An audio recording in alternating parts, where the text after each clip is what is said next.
gon' burn it down. Burn it down. We gon' burn it down. Burn it down. I killed it, it's murder. I killed it, it's murder. I killed it, it's murder. I killed it, it's murder.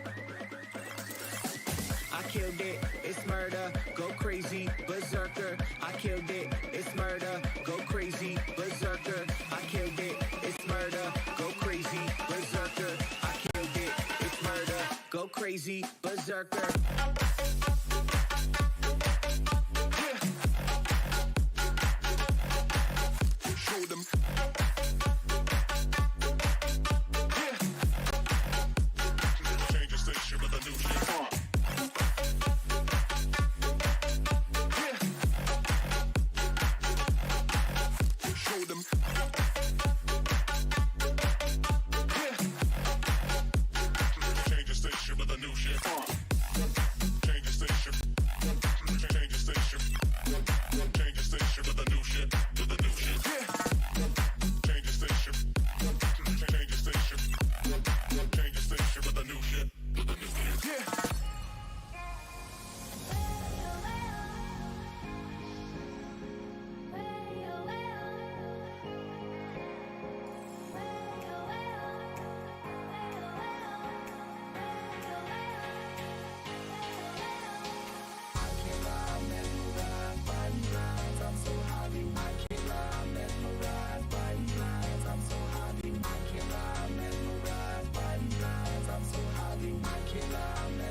I've never seen you with such tired eyes.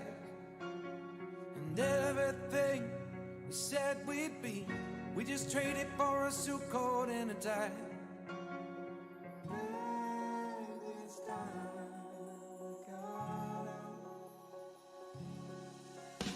And underneath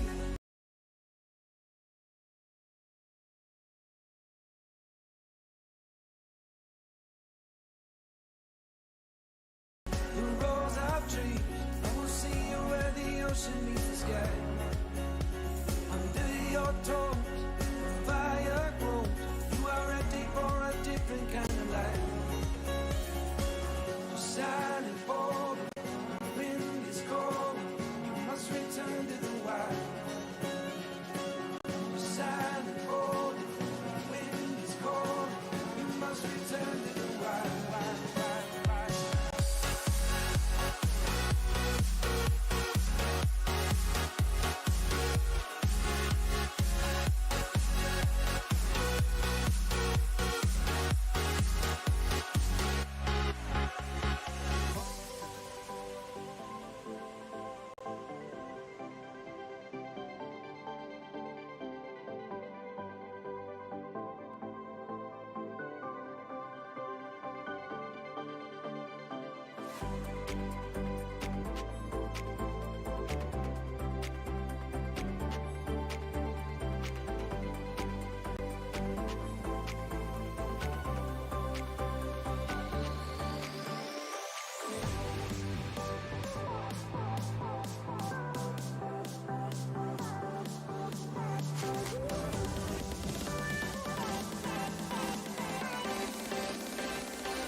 out of town, from London to Taiwan. I've been all around the globe trying to protect your soul.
Cracky.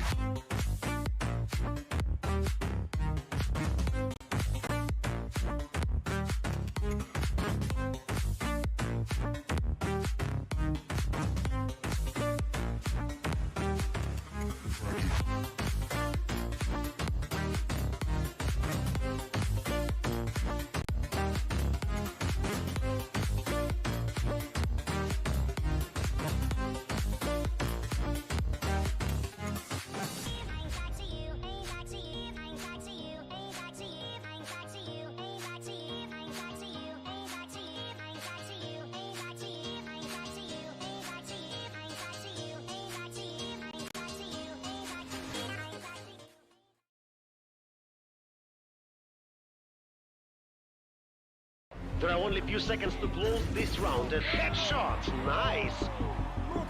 Fist bumps go to the teammates.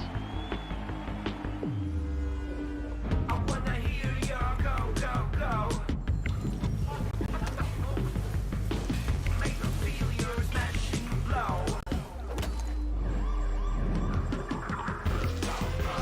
Win the round. Rise to fame. Hold the ground. Very much. They play, you win.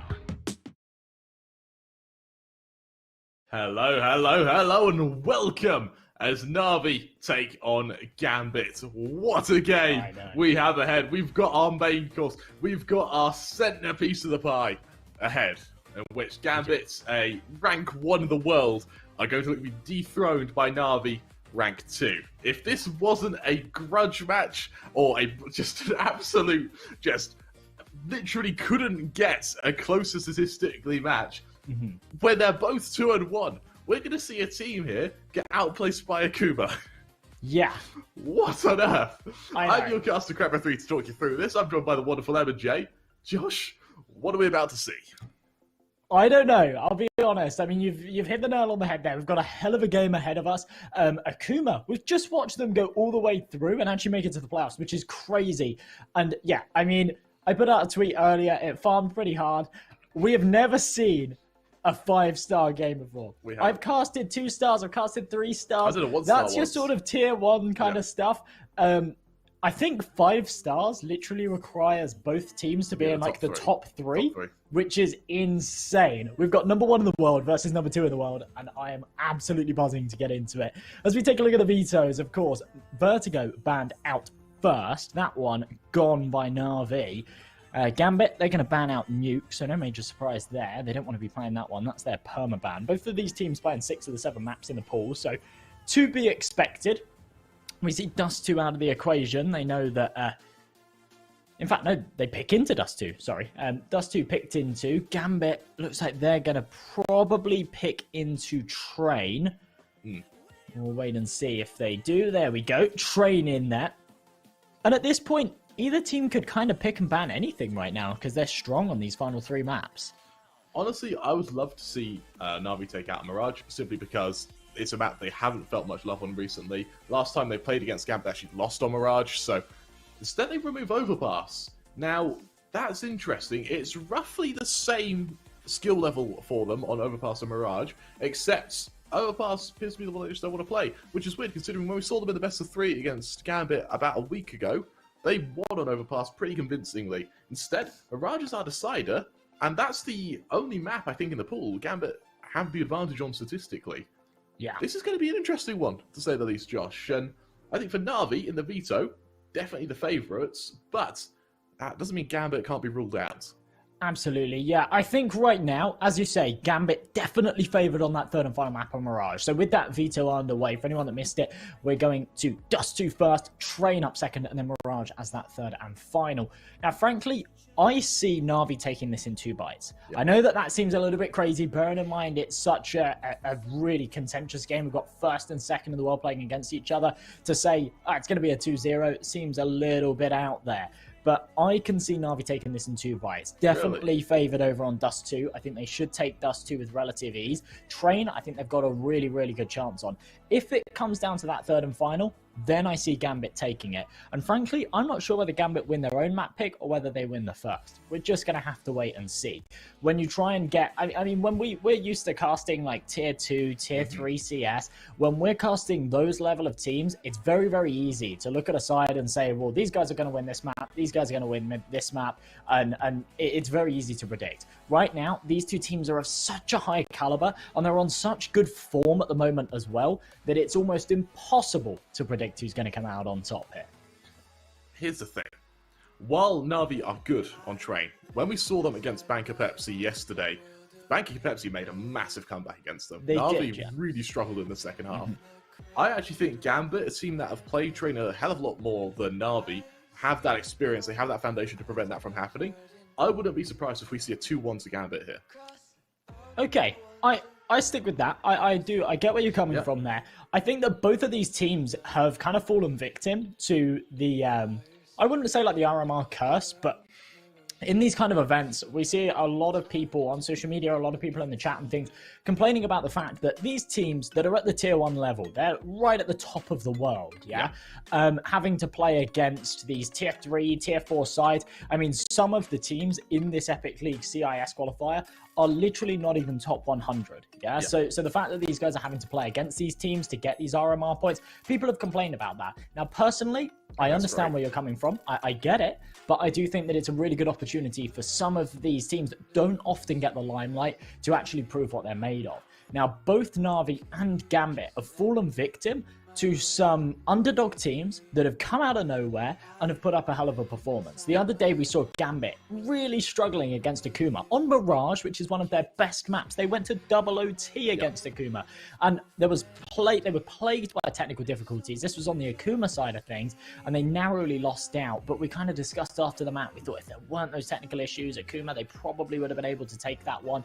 And to be fair, we saw a similar affair over against Trident as well. Really, really close stuff there between Gambit and Trident. That one was super contentious. That was on Mirage as well. So I'm not sure how confident I am with Gambit's Mirage right now. But as you touched upon, Banker Pepsi, they put up a hell of a fight against Na'Vi. One of the maps in that pool was on Train as well. That one came incredibly close. And I think that both of these two sides, whilst, okay, they closed out the maps, they proved that they are the better team, they have certainly been struggling. And I think that this whole tournament has been maybe a little bit of a learning curve for them, maybe a little bit of an opportunity where they've kind of sat back and gone, wow, there's some talent in our region, and we have to be wary. We can't just sit on our throne and be all happy here and say, yeah, we're better than everybody else, we rule the kingdom, because the CIS region is absolutely jam-packed with talent, and that talent is looking to bite. They're snapping at your heels, looking to try and take that top spot. Yeah. And honestly, you said it perfectly.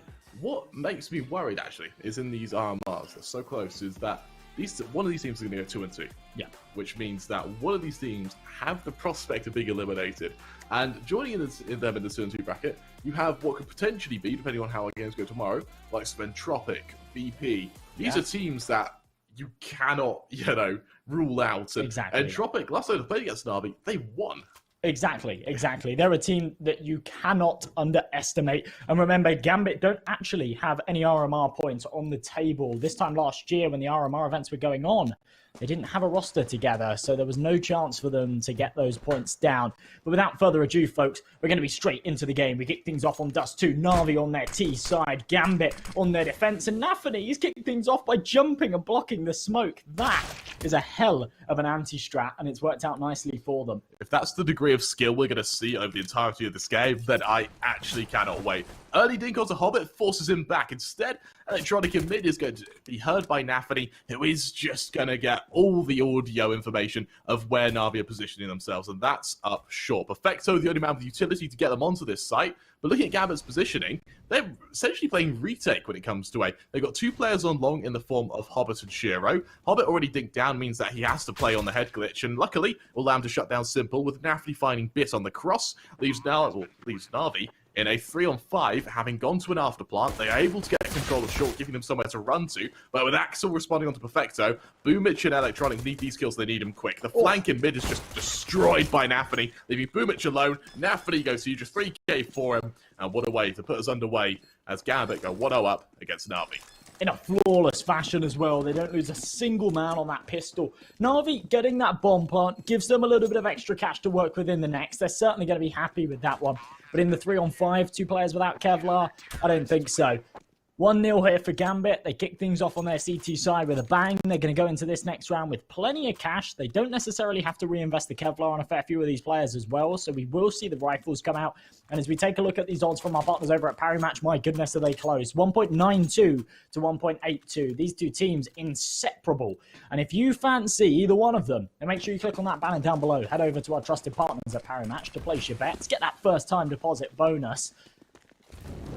And see if you can predict it right, because round number 2 is underway, and Na'Vi, they're on a force. A force, but it's simple with the Hero AK and armor. This means Boomich has pretty much nothing bar a deagle and glass cannon at that. The remaining members of Na'Vi, Electronic, Perfecto and Bit, actually only buying down to 2k. So this, rather than being a complete force buy, is actually a bit of a raid boss with Simple, in which they're going to try and utilize him to just shut down Gambit with a few kills at range, and maybe snowball by being able to retrieve the weapons that Simple kills. Simple, the man to watch out for, starts his push up short, and as he starts his almost pilgrimage to this site, Gambit playing very defensive, playing the range game with both Hobbit and Shiro, the wombo combo set up on the defense. Shiro up close with that MP9 tucked into Goose. He's got the M4 that'll take the longer range duels. I thought he was going to bait them in. Instead, he takes the fight from afar. The nades rain over. Hobbit doing all the damage. Shiro there to support. And it's an absolute shutdown, a bloodbath. Na'Vi can't even get close to their goal. And they don't find a single kill. Gambit, they're yet to take a casualty. We go into round number 3. And look at that third column. They all say 0 because nobody's died yet. What gets even better is look what it's done to their economy. Usually it takes about 5 or 6 rounds before a CT side economy really irons out and finds its groove. We're in round 3 and Gambit can already reinvest with the loss bonus. So for Na'Vi, this round, it's not the greatest of buys. Only 3 AKs, only a scout on Simple, only a Tech 9 on Boomich. You need these AKs to get some mileage, and unfortunately, because they haven't been able to draw blood on Gambit yet, they're yet to prove them real mortal. It's really a tough position for them. And as they fan into another default, can they topple Gambit? And with this slow take, we'll have to see if that's what's required. Yeah, I mean, taking no casualties, it's a bit of a two-way street, isn't it? It firstly means that you don't have to reinvest, but it also means that your opponents don't get any kill reward bonus. Remember, you get a bit of money if you kill your opponents. And that's something that Na'Vi are yet to taste. 2-0.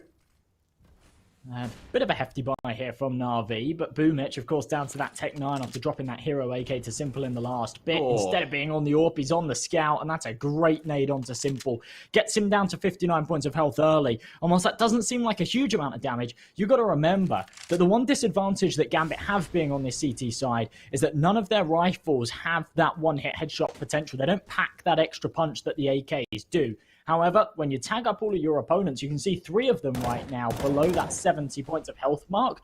Any one of these weapons are deadly with a headshot, and this crossfire on long might just shut it down. Axel, good for... He's not even good for what, actually. It's out trying to kill him. Shiro to trade. Shiro, a man who alone doesn't have too much teeth, but he's good at playing his crossfires. Hobbit, though, now he is alone, but it doesn't matter. 2 kills as Bit and Perfecto line up, leaving Simple, the main man, to do the damage here. Boomich with only a Tech 9, unfortunately, is left alone. He tries to aggressively pick up Simple's AK. He's not even given the chance to do so. As Nafany finishes the job, Gambit go 3-0 up, and while they prove their mortal with 2 casualties, it's only 2, and in 3 rounds only dying twice is something they're going to be very damn happy with. Absolutely, yeah. I mean, this has been a hell of a start for the Gambit side. And it's quite the statement, isn't it? Going into a series like this, they know the importance of it. They know that not only do they really want to be the ones to win it, but also on a broader scheme of things outside of this tournament, they want to prove that they are the best in the world. And they're not giving Na'Vi anything to work with right now. Inters, he's not found any kills yet, but he's not died either. He's going 0-0 here as we go into round number 4. And up against this eco, Shiro's looking to farm. 2 kills found already. Hobbit's here to support. He's going to mow them away. Gets Stink down to 8 HP, but he'll fall away from it. And it looks like Gambit might be allowed another flawless round here against just the pistols. This is what I love about Gambit. They are so disciplined. We see Hobbit, seeing another ecoing member in lower tunnels, doesn't care. Gets the kill, off he goes. We've got Shiro as well in mid, shows himself, gets 2 kills, realizes he's going to be held, and just backs away as well. Now, Gambit, treating this as if it was a full buy. Shiro, look at the range game he's playing. And even still, he misses the shot, Axel swings, you've got the bait and switch, and that just dismantles even the bestest of buys from Na'Vi. There's Shiro chiming in, Axel does a bit of damage to Simple, and there he is again.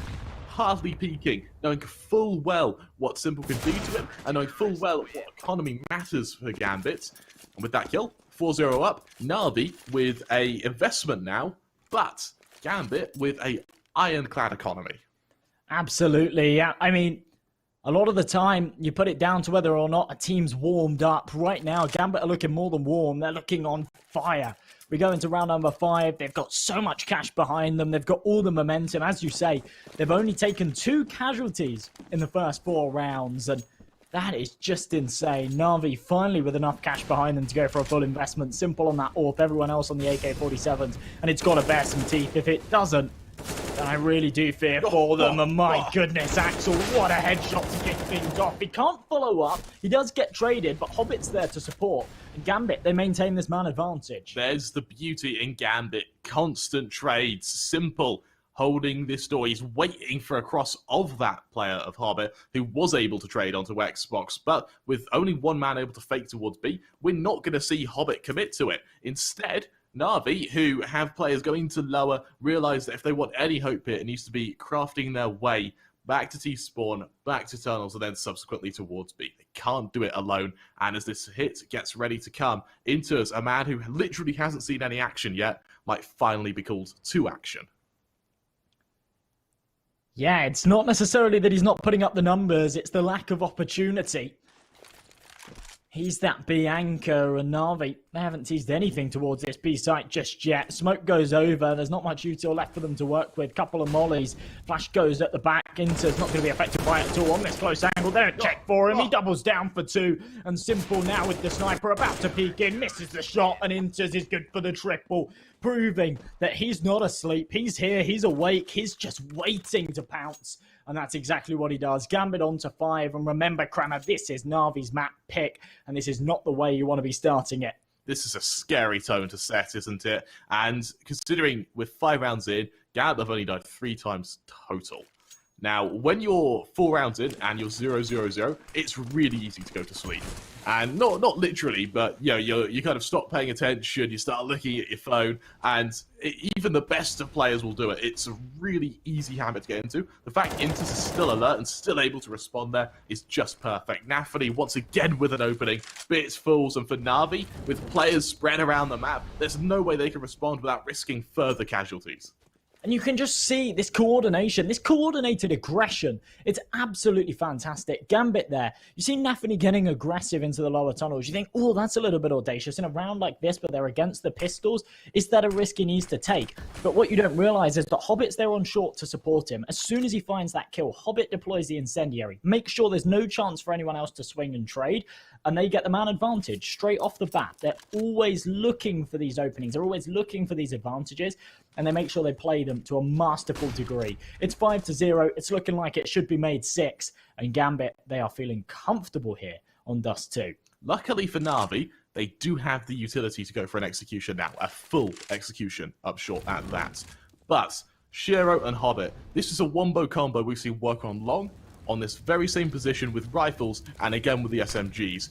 They are going to have a hard time breaking this with Tech 9s, and with Shiro instantly responding with that flash, they're pushing with only 30 seconds left. They're running down this clock. Shiro, a man who looks to stop them with this volleyed out position initially, takes a lot of damage to it. Flashed off the angle there, has Boomich, who takes his time with the kill, but eventually delivers with it. In the Tech 9, it's Axel and Hobbit who respond. Simple, nice kill to Hobbit to trade, leaving us in a 3-on-2. For Na'Vi, the bomb goes down. It's exactly what they're after. Axel, the kill to Simple, leaves Perfecto alone in a 1v3, hiding on Gandalf with this Tech 9 without any utility to go for a peek. He's hoping for timing, but timing only works to an extent. Nafany spams him down anyway. It's almost as if Gandalf are acutely aware where Perfecto is. Perfecto, it's a nice kill to open it up, but it's instantly traded. Gambit goes 6-0 up.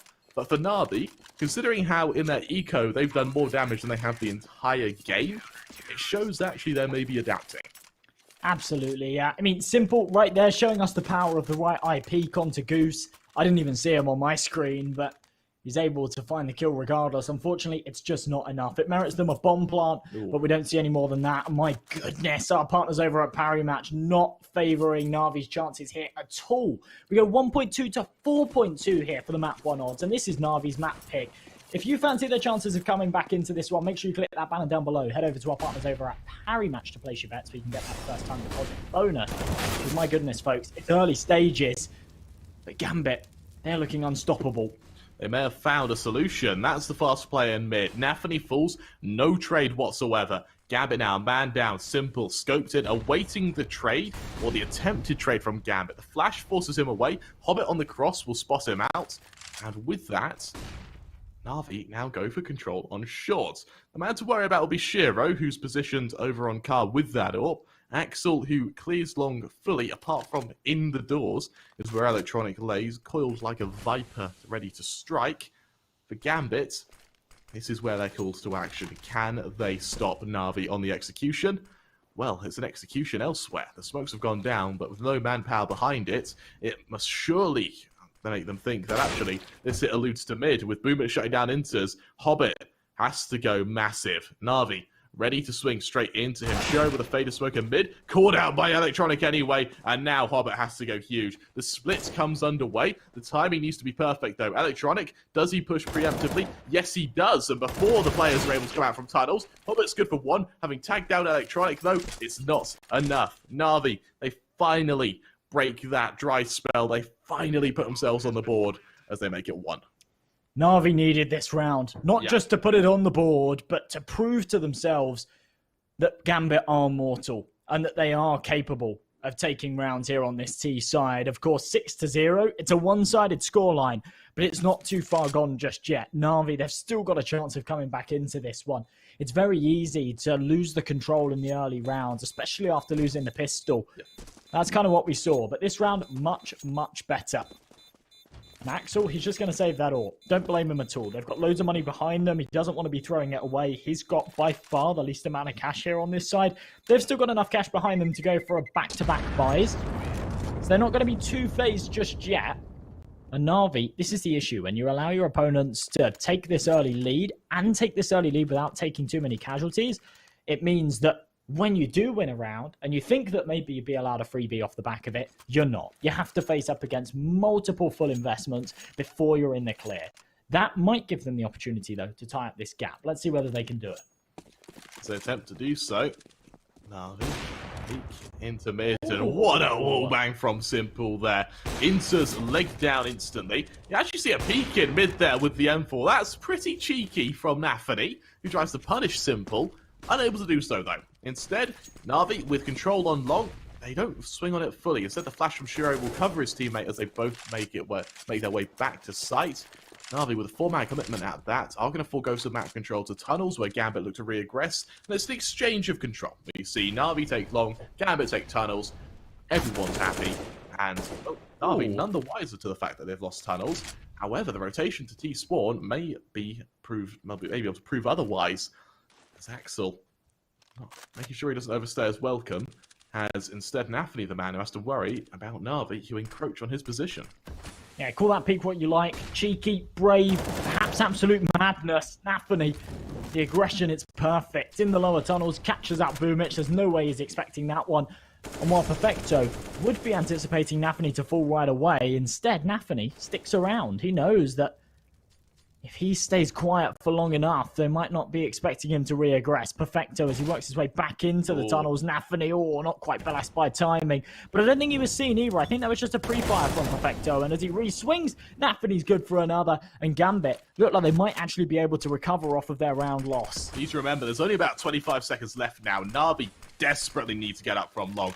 Hobbit, he's going to be holding ramp. He's got Hobbit through the smoke, who's shut down. Bit Shiro, the man with the AWP holding ramp, sorry, has to really deliver. Electronic leg down instantly. Simple tries to deploy flashes to get him up ramp, but it's just not enough. Axel delivers the killing blow. Simple, realizing the predicament he's in, just goes, he holds onto that AWP, he hides, and Nafany, those 2 kills in B just force Na'Vi up long, and he's going to go polish his halo for that one. A really strong performance, and Gambit, as they now go 7-1 up, are really looking to blitz this.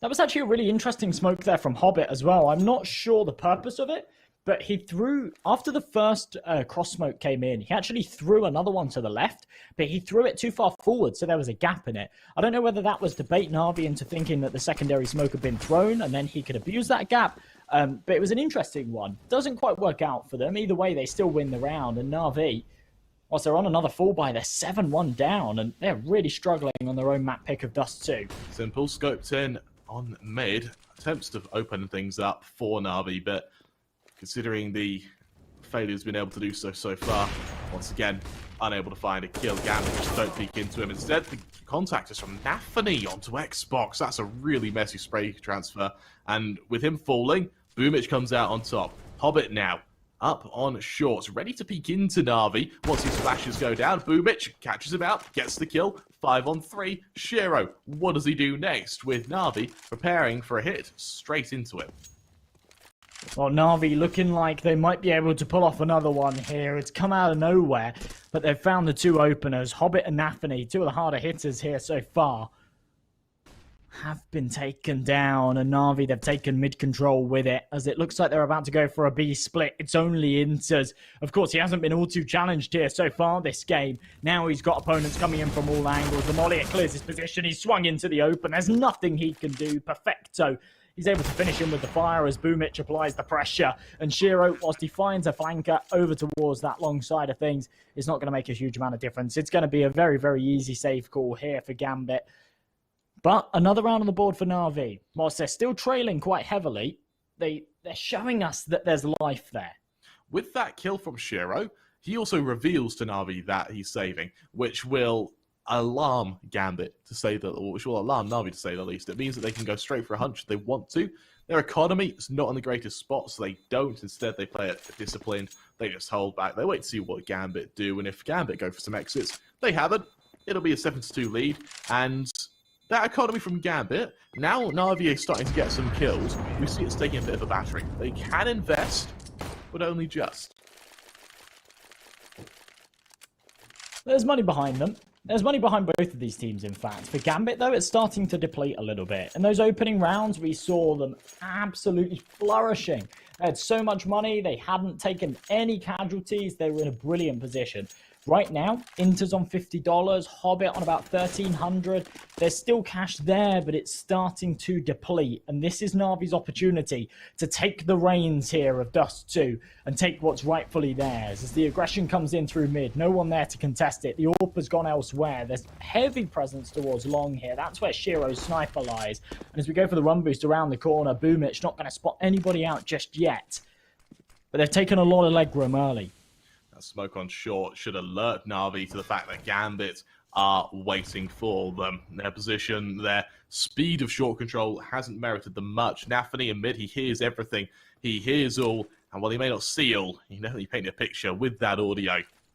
And as Boomich plays those cross smokes in mid, Nafany realizing he's about to be called into action. There's a flash through the door. Boomich leads discharge. Does he spot out Nafany? Yes, he does. There's the kill. There's the man advantage. Hobbit straight through the smoke. Instantly, there's a trade. Double stand on Perfecto there with a great spray transfer, leaving Na'Vi with a minute to toy with, a chance to bomb it up short. Bits to lead discharge. Axel to deploy that molly to deter a plant, but Bits already found the kill, the equalizer. 3-on-3. Axel on longest location known. Simple. Orp posted straight on him, but Simple's got a plant. Axel awaiting a swing into him. He's awaiting the rotation of his teammates as well, so he can coordinate this push. And as Gambit prepare for this retake, they've got players joining him on long. They've got the player in CT of Inters. Na'Vi holding short means they have somewhere to defend from, but with Simple on Gandalf, this can turn into a one-and-done position. While it might be something to hide behind, it can also turn into a trap. And Simple continues fighting long.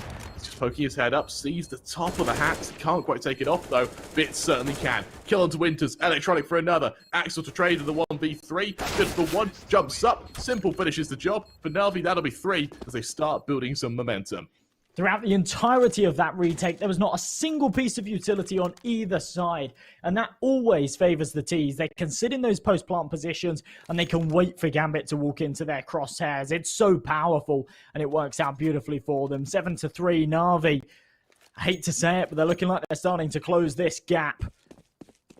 Gambit, they go for a buy right now. There's a decent investment behind them, but unfortunately, Inters, he's down to this for mass. And if they can't win this one, then they're going to be in a very, very tough position where we'll see them drop down to the eco, and that could be Na'Vi's ticket right back in. Axel holding the smoke is good for one, but whiffs on the second. Electronic, a wonderful trade that came at the perfect moment. For Na'Vi, this is where they topple Gambit's economy. This is where they stringed it together and shatter Gambit's defense. Only a Famos on Inters shows the gaps in that, and for Nafany, aggression on short will be the decider of if he can kill Bit. If he can, Na'Vi have no prongs to their attack.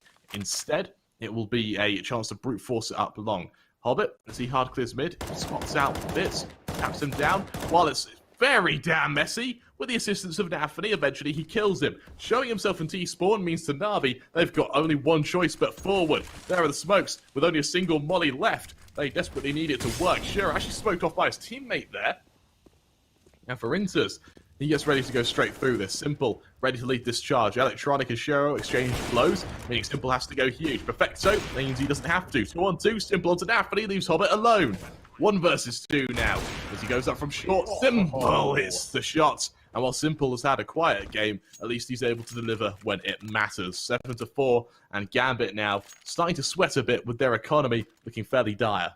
Hitting the key shots, keeping his team afloat, and for Gambit, that's a rough one. A round that they definitely should have been taking after finding those opening picks. Unfortunately, as you say, Shero smoked off by his teammate. He had such a great angle there on the cross, and it's negated by the clouds. Now, just down to the eco. Nothing to work with here for the defense, except a Desert Eagle, 2 P250s, a HE that's deployed early, but it doesn't bear too many teeth as Electronic sprays away. He's only good for 1, but damage dealt, and more importantly, information gained. Spotting 4 players towards long will funnel Na'Vi into the B site, where only Shiro's here to defend, and he is instantly taken care of. It's going to be 5 here for Na'Vi, and what a great way to recover what was looking very, very scary. That quick kill from Bits just opens the site. Gambit saving an AK will help. I mean, they at least mitigate the economic damage they have to put into the next round, but the reality is it's only mitigating it slightly. There is a very poor investment on Gambit now, and Na'Vi, aware of that, are looking to potentially shut them down completely. And bear in mind, Gambit with those 7 means that they can still lose this half. If Na'Vi take this 8-7, they're bracing themselves to win the game, because at 8-7, you have had so much momentum to come back from 7-1. I think Na'Vi are looking to seriously inflict some damage and maybe even turn it around and win their own map pick. They certainly could right now. They're really closing this gap. Remember, this was very, very one-sided at one stage. And Na'Vi They're looking rather fierce at this point. Inters, he has found himself an AK. He's able to save Electronic's rifle. But bearing in mind this was an eco, they'd be on a buy in the next regardless. Of course, that AK, it packs a bit of an extra punch. He certainly wants to hold on to it. However, it doesn't make a huge amount of difference. They're going to be against the rifles regardless. For Na'Vi right now, if they can take this next round, it would be absolutely huge. And with 5 seconds left before we get underway with it, let's see what they go for early on. You can see Perfecto knife out, darting towards long. Can he find this opening pick? This opening pick completely dictates the pace of this round. Perfecto, mullied out of position, has to hide on blue. Axel, he's going to try and cross the pit in the process. Able to do so, though. Knows Perfecto's probably there on blue from the extinguish on that molly. Hobbit, he goes... Now, he'll be the man to try and shut down Perfecto on this charge.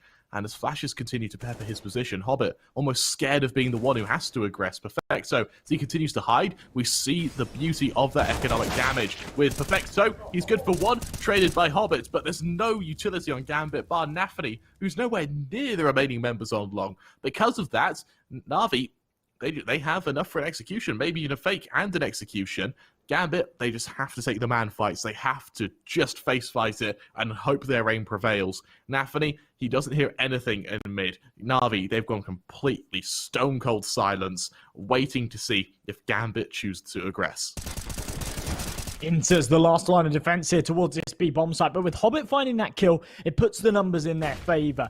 There's still mountains of pressure applied onto Inters here, and as he pokes his head up, he finds himself one, but knowing that Boomic has mid control, he needs to be wary. Apparently not. He still hits the heads, and he's still alive here to defend. It all comes down to Boomic, a 1-on-3. Knows that Inters somewhere here on this bomb site, but as Inters times the peak to perfection, Boomic caught with his pants down and an aid in his hands, and it goes 8-5. A brilliant round from Gambit, and an even better one from Inters. Gambit calls, Inters answered. A phenomenal hold there. That secondary shot onto Simple was the decider, and the fact he's able to get away through the fire and the flames that were flung at him there is just incredible. Na'Vi with a really shaky buy, well, actually really shaky economy with only 250 on Electronic, only 1.8 on Boomich. They don't get a bomb plant this round, and we're going to see a lot of problems for them. However, Nafany maybe abusing that confidence as he swings in mid. While he has flashed his opponents, Boomich still kills him.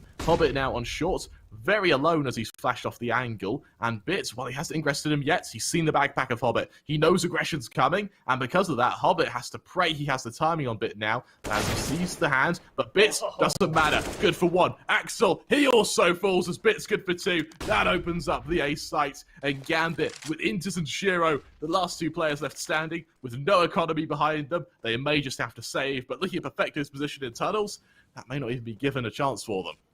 When the barrel's spotted, Hobbit has an inherent advantage there with that fight. But somehow, Bit's just so quick to the trigger, the fastest in the West. And he's actually able to double down and cement this round here for Na'Vi. It will be 6 on the board for them as Gambit want nothing more to do with this one. And they're praying to just be left alone. Inters, he's taken down. It all falls onto Shiro here with this AWP.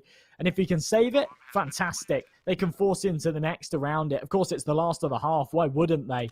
And it will bear some extra teeth with that sniper. If he can't save it, then I don't think they'll be able to reinvest into another. That's why Na'Vi are on the full hunt right now. They've got nothing to lose, and they're happy to sacrifice their lives to get rid of Shiro's AWP. They know how powerful he is with it, and they know that he's trapped on the B site. Big whiff there from Shiro, and I think that probably cost him his life. There we go. Bit comes in, third of the round. Really clean stuff, and Na'Vi make it 6. Bits, he's able to deliver for Na'Vi. Really, really strong round for him. And Gambit, as they move into their reinvestments, can you even call it a reinvestment? It's closer to a force buy. A UMP has to come out on Axel, and that's soul-crushing considering the lead they were able to establish earlier. Na'Vi, this comeback has been perfect for them. With an auto-sniper coming out on Simple, will he be able to get an opening? So far, not even able to tickle Gambit. Instead, the auto-sniper just scares him a bit. And as they go and hide instead, Hobbit on short, ready to be joined with Nafany to aggress onto the Xbox players. But once again, Boomich, he wins the Xbox to doors duel, which he's taken about 3 or 4 times now, and every single time he's triumphed. Now Gambit, a man down, desperately have to aggress elsewhere to make up for that differential. Well, as soon as Gambit heard that distinctive noise of the auto sniper, they staggered their cross. It was perfect. It meant that they didn't take any damage, but it doesn't seem to matter. Simple, after not connecting anything, swaps back out to his AWP. Of course, they had the money to just waste away $5,000. It's the final round of the half. There's nothing to lose. They've taken the two-man advantage. Axel now only on 18 points of health. And Na'Vi looking like they might be able to make this 7. Shiro desperate to swing it back his way. He's the only man with the premium rifle, the M4 in hand, and as he aggresses towards short, his teammate enters, goes for an ill-advised peek. That's going to cost him his life. 5-on-2. Na'Vi haven't even had to apply any pressure yet. They've just taken mid-control, and it seems to have won them the round as it all falls onto Axel's shoulders. UMP in hand, 5 players to find, and there's no way it's happening. 18 HP and a dream is all he has now, and Simple already holding the smoke means that Axel, unless they run into him, even if they run into him, they're probably just going to kill him. You might hope that maybe Na'Vi forget to plant. Unfortunately, this isn't silver. And instead, with Axel alone in a 1v5, the molly lands right on him. He's killed a beautiful shot by Perfecto. What a way to end a half as Na'Vi out a really strong comeback there to reduce the differential to just 1 round as they move to their own CT side. We saw Gambit coming out of the gates very, very hot. It was incredibly one-sided, and I was getting a little bit worried that that would set the pace for the game. But no, Na'Vi, they come back. They give us the contentious map that we're so hungry for. And as we go 8-7 at half-time, it's really still anyone's game for the taking. Of course, Boomic, he's the only man on double digits here on this Na'Vi side. But for Gambit, Hobbit is the only man that's sitting on that double frag mark 2. 14-8. He's having a hell of a game. And as we take a look at these odds from our partners over at Parry Match, despite the fact that the scoreline's so close and contentious, the odds are still very one-sided. 1.5? Go on. Both teams favour their T side. Ooh. And it's only by a little, but it's still a favourment. And the fact that Gambit brought it to 8 on their CT side is actually pretty damn strong. You know what else is strong? That's Simple killing Hobbit. He's one of the only players who, one of the only other players who have utility. Bit on B single-handedly holds it with 2 quick kills. His teammates go for the flank. Boomic should lead that charge. Axel, while he eventually finishes the job, Boomic literally doesn't stop pressing W for that kill. Na'Vi, they tied up at 8-8, and for Gambit, now they're having to face the dire economic strains that are put on them, they inflicted on their opponents as they started their T side. Well, Gambit, with no bomb plant, with no round win there in the pistol, have a tough decision to make. Do they go for a force here with the pistols? Do they drop down to the eco and go for the investment in the next? Therefore, allowing Na'Vi to take the lead for the first time this map. It's going to be 9-8, folks, unless the Glocks pull off some heroics. But Na'Vi, they're not taking any chances, despite the fact that Gambit should be on an eco here. They don't go for the SMGs. They want to prioritize these rifles. And that means that it's going to be an absolute bloodbath here towards long. Boomic even swapping out to the USP. 3 kills for him. Simple there to support. And he's able to double down. 9-8, Na'Vi. They have a clean round. And that means that they'll carry all of these rifles into the next, where Gambit will have their bye. You'd argue it's a greedy investment to not go for any SMGs, but in this case it pays off. They slaughter Gambit, and now with not only a lead, but an economic one as well. Gambit don't go for the AWP, instead they favour the AKs with utility, and because of that, straight investment comes in. The cross smoke down, and that should show Gambit that Na'Vi is playing this like a default. We're not going to see anything too aggressive early on. Instead, that's what they want you to believe. Simple, already in lower tunnels, takes this engagement to Nafany. Nafany clears it though, but he's not quick enough. Simple, quick kill, man advantage, and he continues to up the tempo. Peeking into both tunnels as his teammate peeks on short. Na'Vi, they want to take these fights. Simple's reactions just completely unmatched, and you look at Gambit's buy right now, whilst you shrug it off and you say they've got util, there's nothing of an offensive nature. Axel, the only man with a molly. No one else had any HEs. No one else had any firebombs at the start of this one. We do somehow trade 1-for-1 and go into the 4 versus 4, but with double stack on the long corner, it's Boomic and Perfecto to completely shut it down. And now Na'Vi with the bomb in their territory and the util to force the attackers back. They've got a 2-man advantage and a chance to push themselves to double digits. They stack up upon that fallen C4. And they just force Gambit away. I think this might be a save call, Kramer.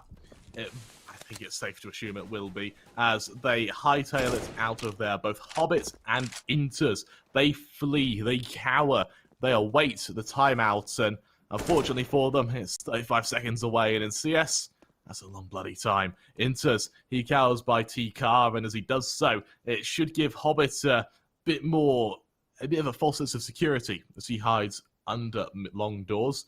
There's no way he aggresses, there's no way he peeks into this, but it's somewhere to place yourself where Na'Vi may not expect you. And as Inters continues to try and turn the attention away from Hobbits, with 10 seconds left, Na'Vi, they hit the double digits at 10. Gambit, with what will be a couple of ecoing players around these AKs, need something to go in their way. And Na'Vi, despite the fact that they've got some money behind them, I love the way they play this. They say, okay, we don't want to over-aggress here. We've got rifles, we've got money, but we don't want to lose it. If we push in, there's a chance that we end up dying and we end up losing a couple of these weapons. Then we have to reinvest. Then it kind of polarizes this bank account. Whereas right now, every single man, weapons in hand, they're around about that sort of $4,000-$5,000 after the investment will come through.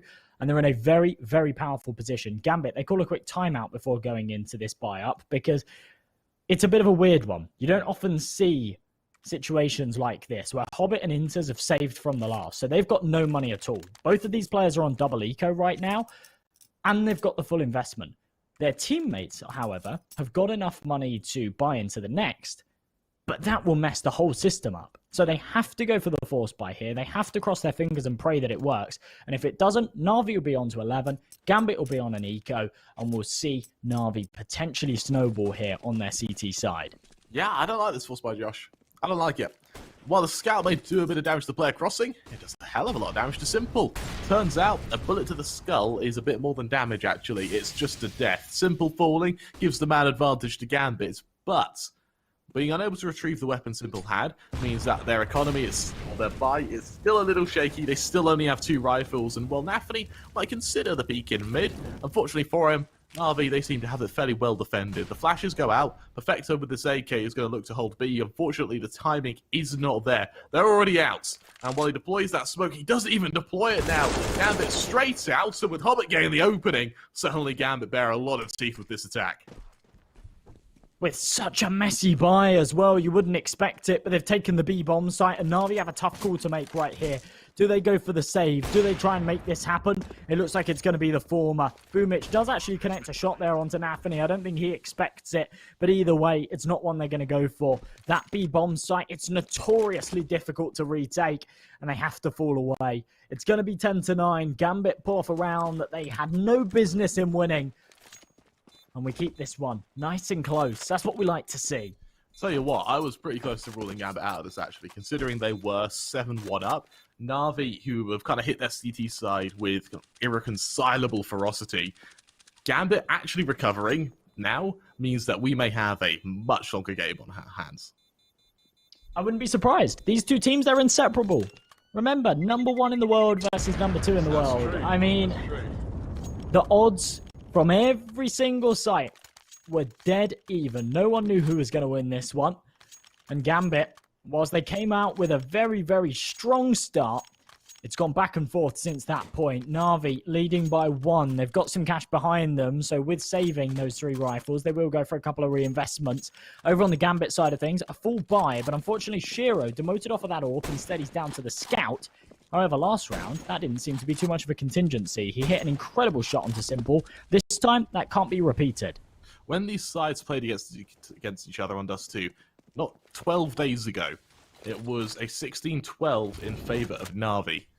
We may see that exact scoreline again, to be honest. It is looking that close, and I feel for Gambit, its default, it won't bear any blood, to say the least, with Na'Vi not looking to fight in mid. Instead, they're hugging their sights. They're waiting for Gambit to be the ones to aggress, and while Perfecto plays a close angle in tunnels, it means that aggression is something on the cards a bit later in the round, but with 35 seconds left, certainly not now.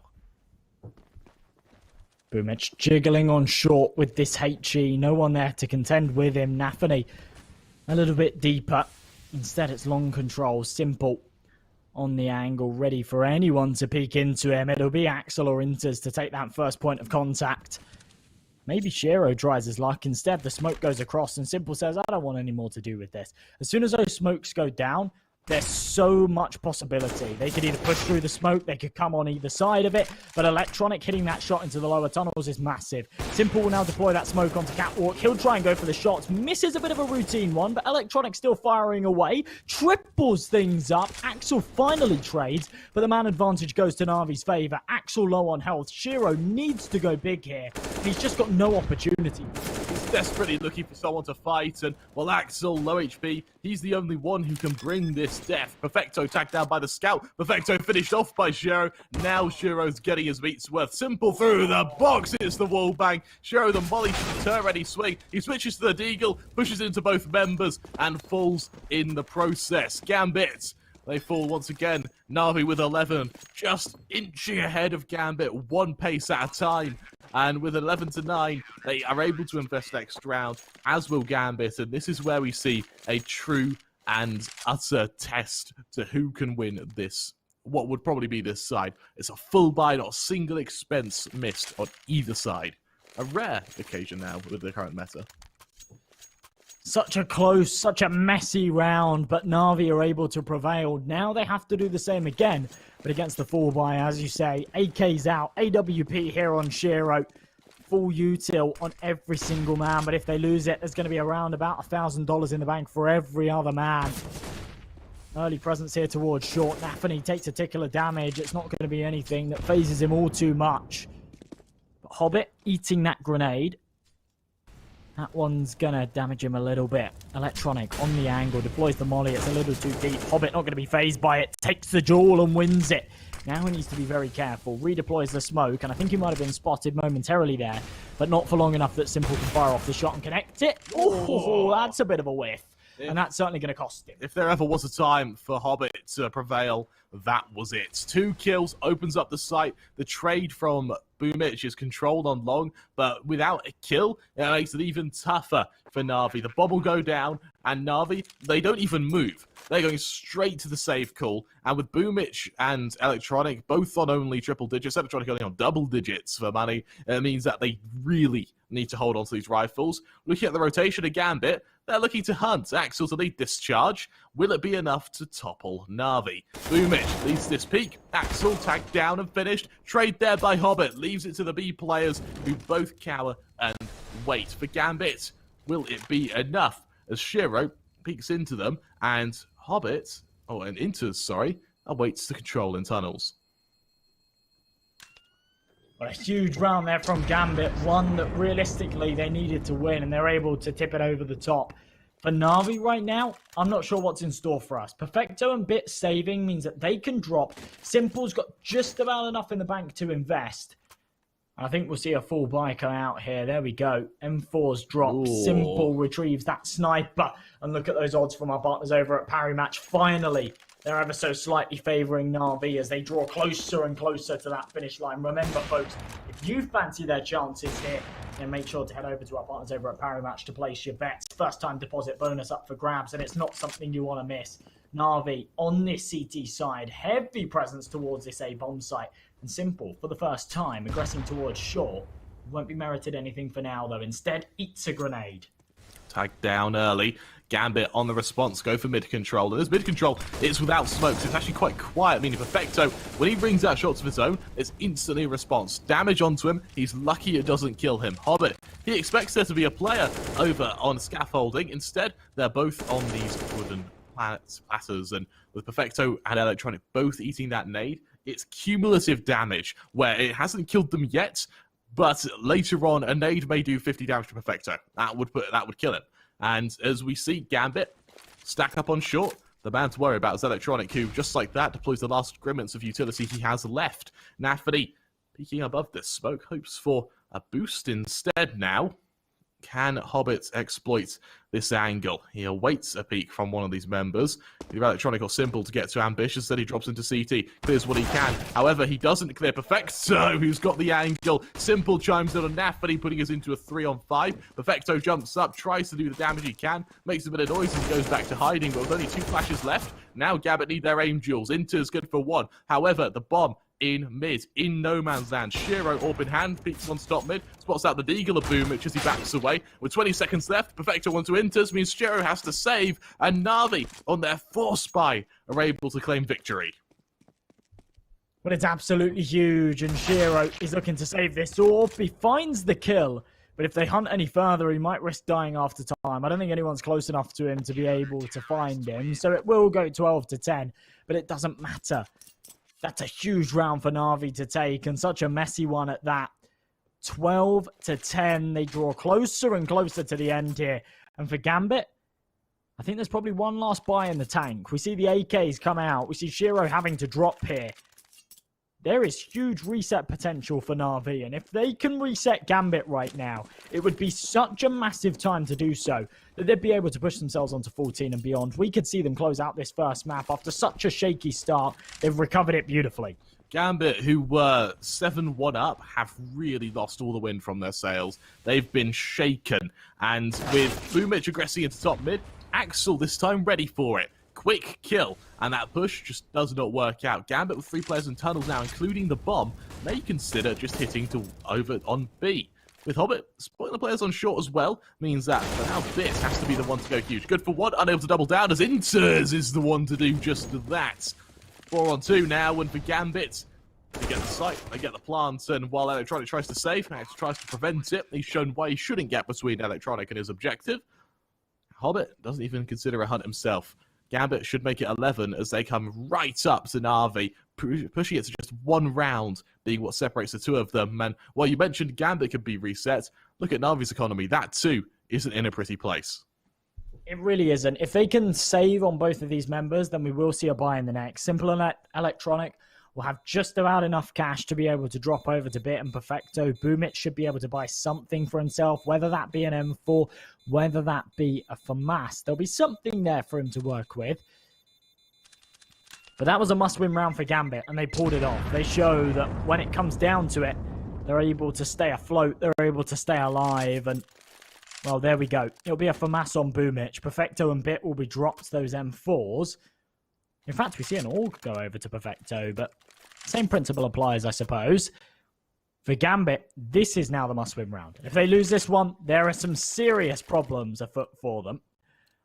But they've still got this lead. They're on their map pick, they're on their CT side, they should be feeling comfortable here. And Boomich actually drops down to this MP9. Should be feeling comfortable. Here's the worry. With Axel shutting down Boomich, the MP9 taken down, Na'Vi might start sweating a bit. And as Electronic, he has to hide over on Car. He allows a brief moment for his teammates to rotate to join him. He's got Bit and Elevator to assist him. But because there's only been 1 player seen on long, that Molly's going to go to Car as a default, and that puts Electronic into a really uncomfortable place. There's that Molly. He has to extinguish it. He's got no choice, and this is where he gets spammed out. He's actually got a gap in that smoke, and that's just perfect for him. He has the flash as well to assist him to continue holding, and while the follow-up Molly is in the wrong place, he's able to continue his survival. Bit on the other side of the smoke gets ready to swing as well, and just like that, that smoke single-handedly has saved Na'Vi with another kill from Bit. 4-on-3. Gambit with no map control elsewhere have to make this long hit work. And Shiro posts on site. He realizes that he's being optimistic, thinking that simple will peak him. Enters onto Electronic, though, provides that opening at long last, giving us a 3-on-3. But with, once again, the only map control they have is long, and yeah, Hobbit's making his way up short, but the man they've got to duel is simple. And he's a scary player to fight, unless he's not facing you. Hobbit proves that for the kill. 3-on-2, cross smoke down, and Gambit might have been able to recover. Well, I'm not sure if that gap in the smoke was an accidental blessing or something deliberate, but it works out beautifully. Perfecto taking the duel with Hobbit. Hobbit's forced right away. Bit's able to find one, though. Almost doubles down, but only hits the dink. Shiro incredibly low on health. This is a very doable clutch for Perfecto, but he doesn't have any utility. With the AUG in hand, 2 players to find, and they're both hiding. They're cowering away. They know that they don't have to take the duel right now. They can just play for the time, and with the head angle secured, Shiro's able to hit the shot. It goes 12-12. There's no money here for Na'Vi, and Gambit might be able to snatch away the map pick of the Nutters Valencia side. If there ever was a time to come up huge, that was it. Hobbit elevates his team to victory. Our partners over at Parry Match still think Na'Vi, but there isn't much in it, only 0.25 in it. You think Gambit can go ahead and take this, then of course, go click on that Parry Match banner down below, give them the love they deserve.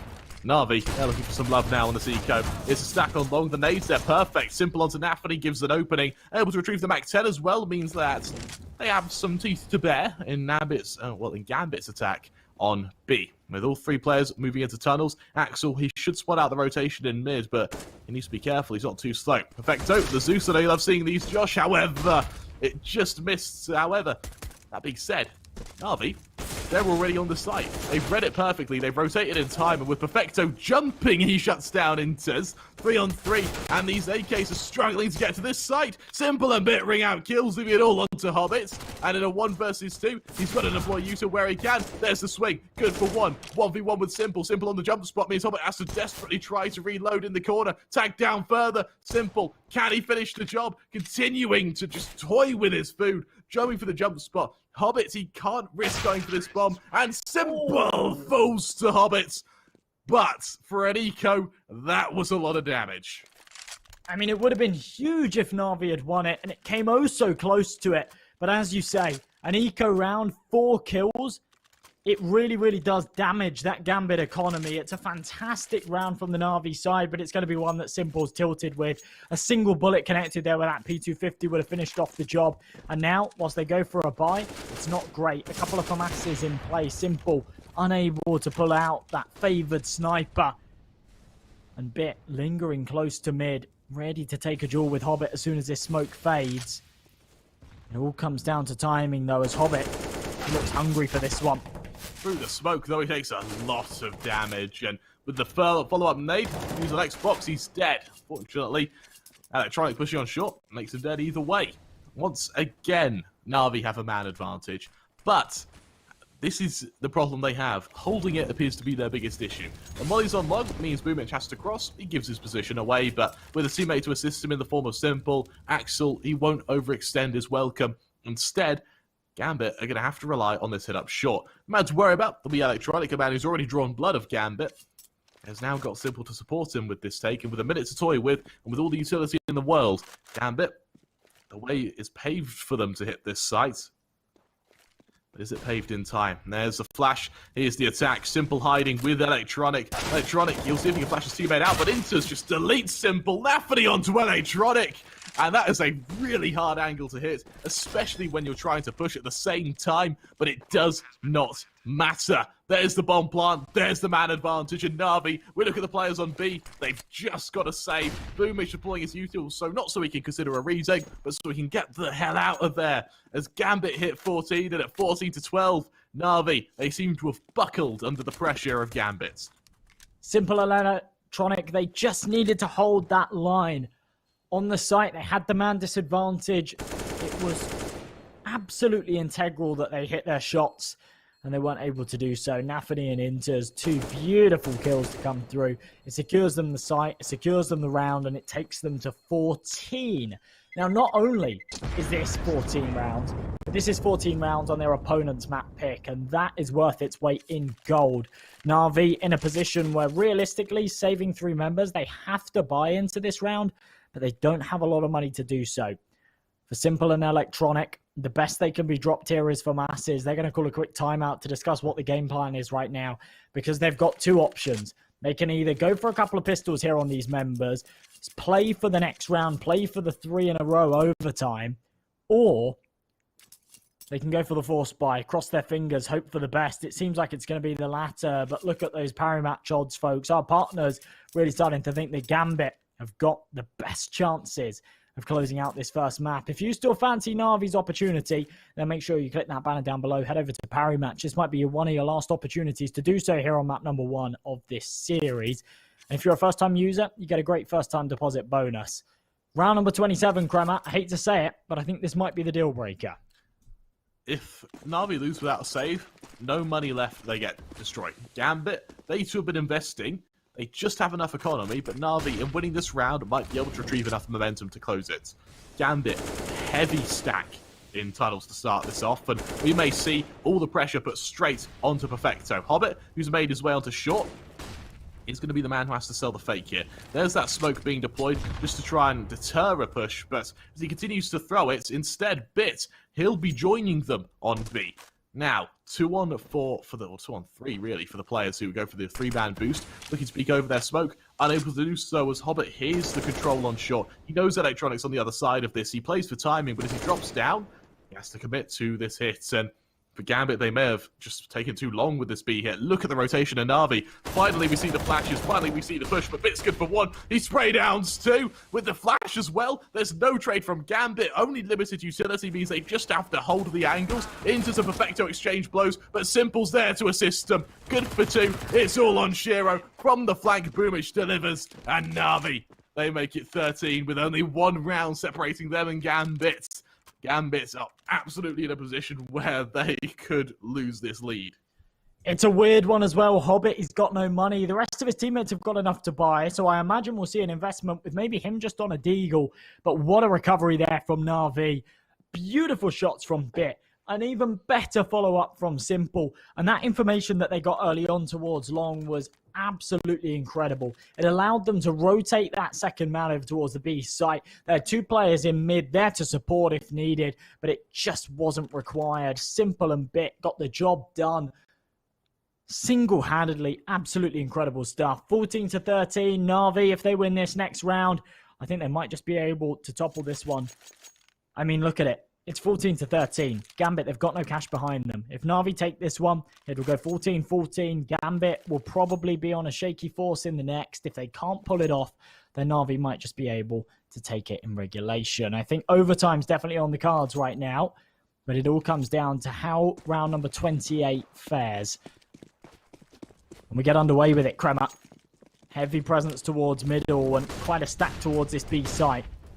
With Gambit, 2 players join them in tunnels. You've got Hobbit in mid, who's going to look to duel this man as Simple. Simple, who's been able to whip out an AWP now, is at his full strength.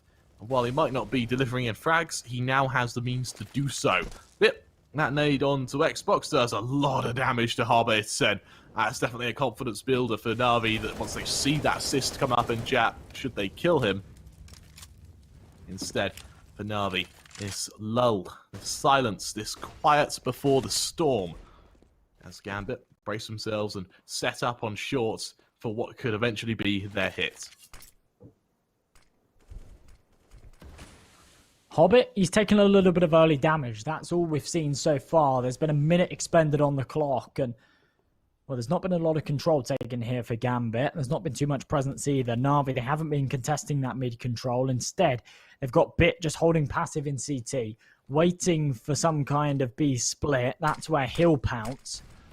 And as the smoke starts to go down, that might be what we see. Of course, he's still got this one way, and it's oh so powerful. If they peek into this angle, he could be absolutely huge. And there we go. Spots out the head of Axel, strips it away from him. And with the man advantage, Perfecto on the other side of this smoke can double up. And Na'Vi, this could be 14. You need to remember, though, Perfecto's the only man on this site, but it does not matter. Kill onto Nafri. Hobbit and Shiro trade into the 3-on-2. Hobbit, AK in hand, expects a flank in lower tunnels, and for good reason. Electronic leads that charge. He falls. Plant down. Shiro expecting to peek into him, but 10 seconds left. There's the push from Bit. It's all onto Hobbit now. 1 versus 2. Simple delivers. And Na'Vi at 14-14 have been able to equalise. Look at the economy on Gambit. You'll notice there isn't any. They have to eco for last. They have to play for overtime. And Na'Vi, they may have just been able to pull it off to come back once again and fight for that point. It comes oh so close, but with no bomb plant, Gambit have no chance in the round, and they have no opportunity to force into this one either. We see a couple of late investments, but they are crushed by that one.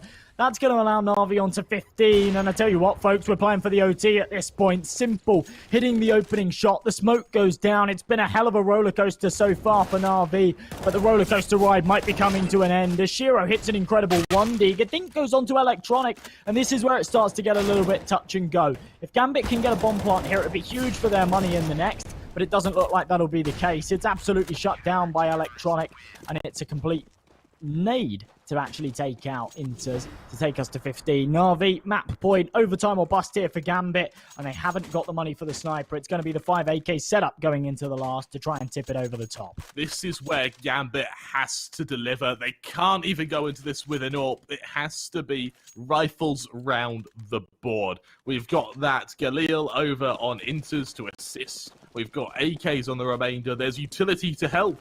And long control is where they'll pitch this potential final battle. With Boomich crossing to pit, he does damage, and instead Nafany hides on the other side of the smoke. Simple with the first onto Axel on shore, deploys the molly to prevent a follow-up push, and with no engagement to follow through. Eventually it's extinguished, but Simple, he's already out of there. Gambit with a lot of trouble ahead now as they continue their attempts at a trade.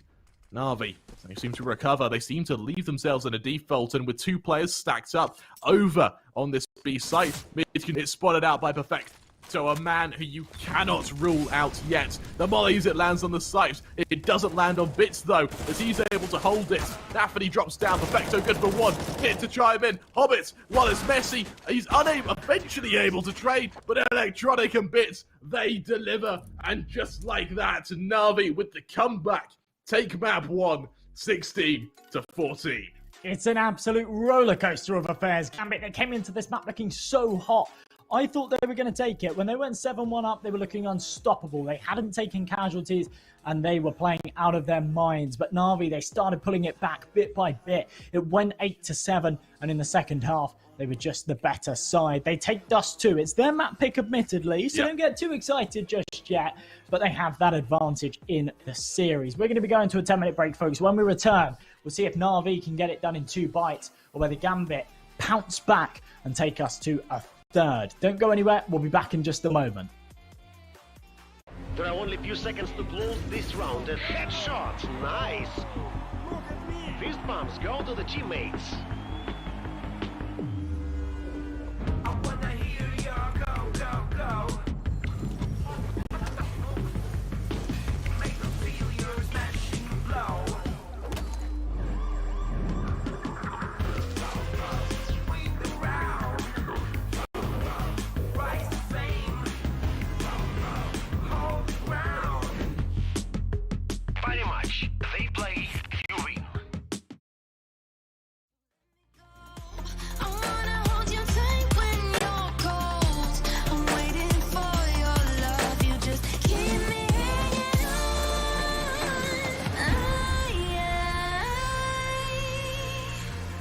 I deserve to stay, and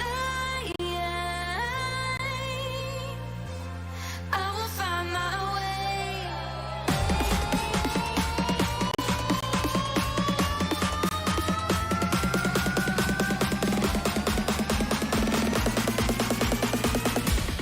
I will find my way.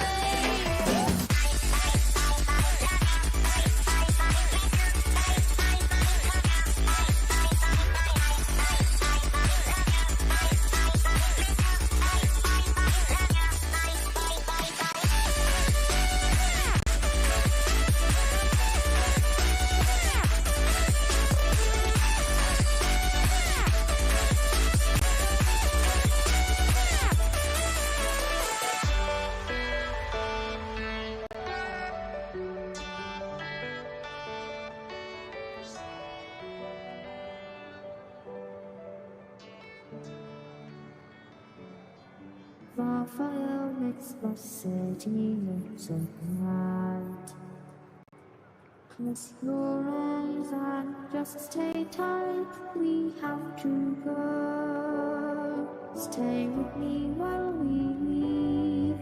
Don't worry, just believe me. This journey will relieve us. Stay with me while we leave. Stay with me while we leave. Don't worry, just believe me. This journey will relieve us. Stay with me.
find your way back home.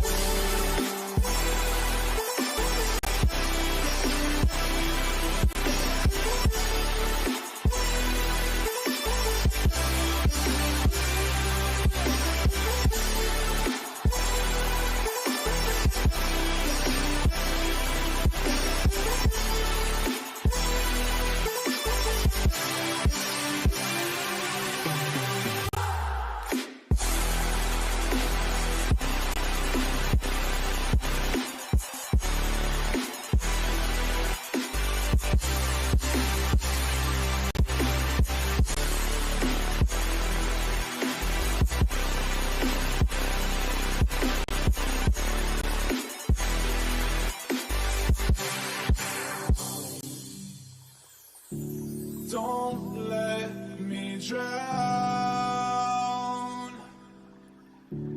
Don't let me drown. Don't let me drown.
There are only a few seconds to close this round. A headshot, nice.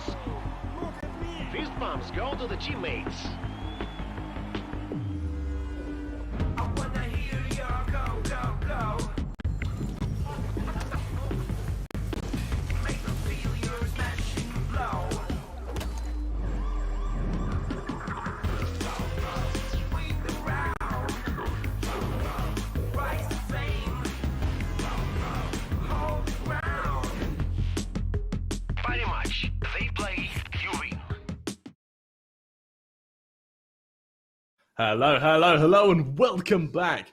We just saw an incredible game where Na'Vi were only just able to topple Gambit 16 to 14. What on earth that game was, I do not know. And what on earth that means for our next map of trade, I can only believe, as this is going to be a hell of a series. If you saw map 1, you know the tempo we're due. If you're just tuning in, then trust me, you want to stay. I'm Newcastle Crabber 3. I'm joined by the wonderful M&J. Josh, how do you feel about this? I don't know how I feel. I'll be honest, Kramer, after what we saw in map 1, I don't know what to feel. My heart was racing at the end of that one. We went... I mean, I don't even know how to describe it. It's like, normally you see a 16-14, it shows a contentious game. It shows that it's gone back and forth. At the very start, Gambit came out the gates hot. They were winning every single round. They were winning every single game duel. They were looking incredible. Then it started to slip away. Gambit, they started to lose that momentum. Na'Vi pulled it back to an 8-7 half. We saw it get fairly contentious. We went into the second. That's when we started going back and forth. And at the end, we saw the parry match odds at 14-12. Yeah. They heavily favoured Gambit to win it. It all fell down to one buy round where Na'Vi didn't have a huge amount in the tank. We saw a couple of rifles come out. It wasn't great. Had they have lost it, it would have been game over. They took it over the top, and that was the catalyst to push them into the victory. It went 16-14, and they are going to be incredibly happy with it. Going into this second map pick, of course it's Gambit's pick, but with both of these teams being pretty comfortable with the first two maps in this pool, I don't think they're going to be too phased. Train's a map that they don't play all too often, but they've played it 4 times in the last 3 months. They've got 3 wins on it. Those wins have been against some pretty formidable opponents as well, one of which including Gambit. Of course, only a week ago, they faced up against Gambit on this very map. They won it 16-10. So if there's any time for some confidence, if there's any time to kind of fall back on those statistics and say, do you know what? I think we might have this one. It's definitely now. And I think that Na'Vi, after winning that map pick, are going to be feeling confident. Josh, bless you. You're getting carried away. Maybe. It was 16-12. Maybe. 16-12. 16-12, was 16-12, it? Okay. Yeah. It's all right. But of course, the point still stands. Yeah. You know, Na'Vi, they're comfortable when it comes to trade. Actually, historically, they've played against each other on train twice. And 1 win, 1 loss for either side. So, whether or not Gambit are able to kind of repeat history, we'll have to see. I think that the last time we saw train, it was relatively convincing for Na'Vi. I think that Simple is the make or break for Na'Vi, because of course how AWP-oriented train is. For Simple, he didn't really show up on Dust 2. It was actually Boomich that was delivering consistently there, as well as Electronic. They were both the players to watch out for. Simple, don't get me wrong, still doing well. Kept up with everyone, but he didn't give us that starstruck performance that we're kind of used to expecting from him. So if he's unable to show up on trade, I think Gambit actually take it. Yeah. I mean, when you look at any kind of match and you sort of say, especially on train, you look at who's at the top, you go, oh yeah, but he's AWPing on train kind of thing. That seems to be that decisive factor when you're on AWPer, you're on train, you're playing towards Ivy, you're playing towards that A-bomb site. You can put up the big numbers. Now, without further ado, folks, we're going to be jumping into map number 2. So let's get underway with this one. Of course, round number 1, Gambit, they're on their T side. And this is where it starts to get a little touch and go. Train, statistically the most CT-sided map in the pool at the moment. For Na'Vi, it's a confident map, and they get to start off on their defense. That's a pretty scary prospect. Gambit, they need to put their foot in the door early, and if they can't, then I'm certainly worried for them. Perfecto, here's the steps, deploys the smoke, and Simple, just before it blooms, can peek his way in and hit the head. Inter's instantly trading, though, means that Simple is trapped between 2 members, but with Inter's falling as he tries to run away, it means that Gambit got a man down. Of course, because they were trying to flee in the process, means no damage has been inflicted back onto Na'Vi, and we spoke about how Simple had to show up. 2 quick kills means he may have done just that.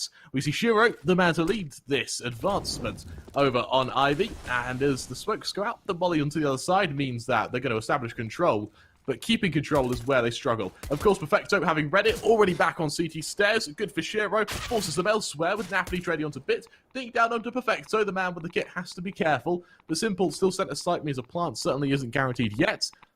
Gambit, still with a minute to toy with, very aware of that. They go for a boost, actually, of Raxel. He sees out Perfecto, but with neither player being able to kill one another, eventually they commit to this push. But crossing on second doors allows Perfecto for the first, Simple for the second. The to and fro gives Na'Vi their first in Gambit. Shaky buy ahead.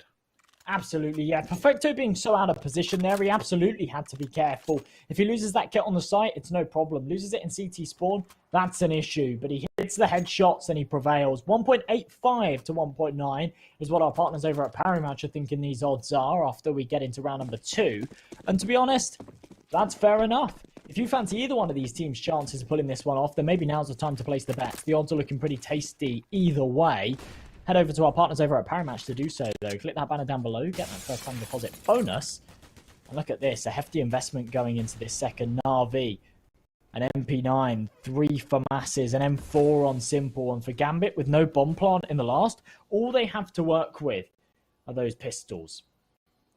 These pistols, hoping to take out some of these members, and as they do so, it's just a matter of playing the waiting game. The volley down from Electronic should deter too ambitious an attack, and while it does just that, Simple with the M4, he can play the ranged game, and as he does that, there's no follow-up at the moment, as Simple shuts down Axel. Trade there by Electronic, nice little kill for him. Nafany to follow through, however, Electronic's there to assist, and with 2 players left standing, a bomb plant's out of the question. And for Na'Vi, there should be a quick clean-up unless Hobbit can go huge. And while it's messy, Electronic turning 180 finishes the job. A 3k for him, a second for Na'Vi. For Gambit, an eco ahead.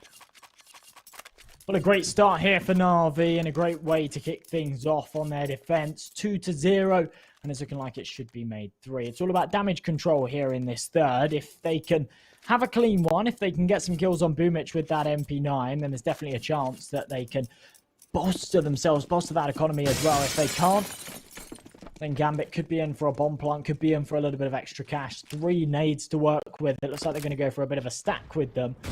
But early on, they can't do anything. The nades rain over the top. They fall far over Electronic's head. Doesn't do any damage to him.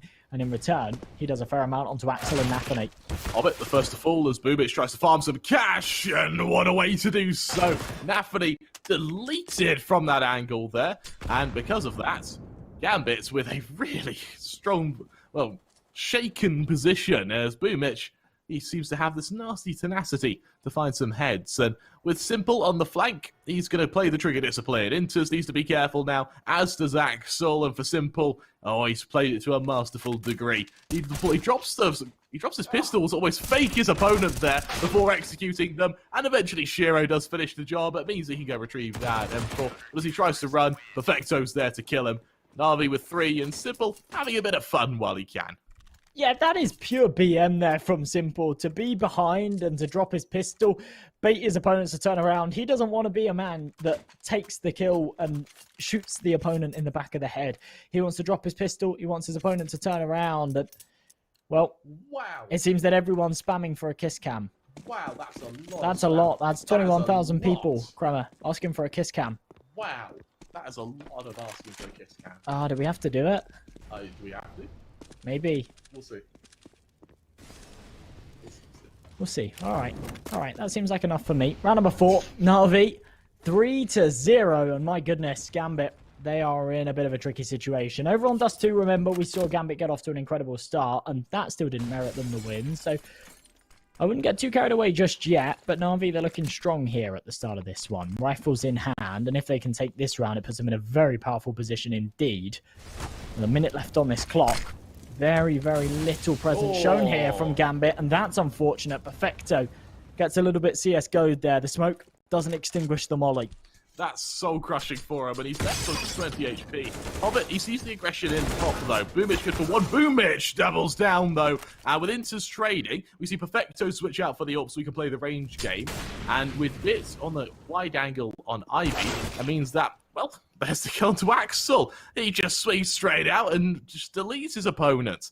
Inters left in a 1v4, cowers in Sandwich, and as he rotates from the other side of red, will he be able to spot out Simple? Yes, he does. There's 1, there's 2 onto Bits, and now he's starting to do some damage, but Perfecto, he shuts him down before things get out of hand. Josh Na'Vi, they're able to reinvest, and while they have been taking damage, at least they've been able to hold. As Gambit, they move to their next investment, which should just be a buy down to 2k.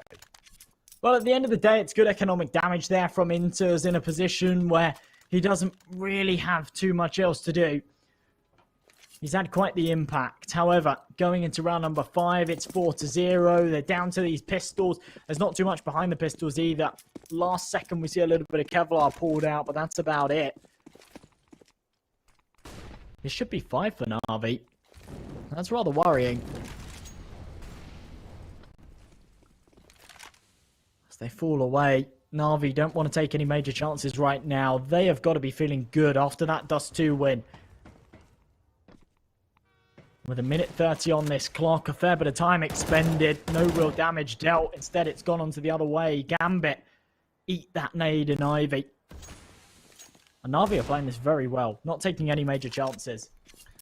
Gambit, again, they don't want to take a fight. They want to drain some Na'Vi utility, and they do so by just playing a bit slow.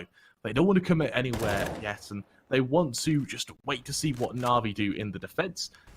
Gambit, with a couple of deagles here or there, are making sure that Na'Vi are kept at arm's length, and being able to do that means that for Gambit, it is going to have to be a push on Ivy to try and topple Na'Vi, but the volley's there, and Na'Vi, they seem to have a really good read on this. With 40 seconds left, Gambit as well, they need to get out to a site, clear every corner of the site, and plant.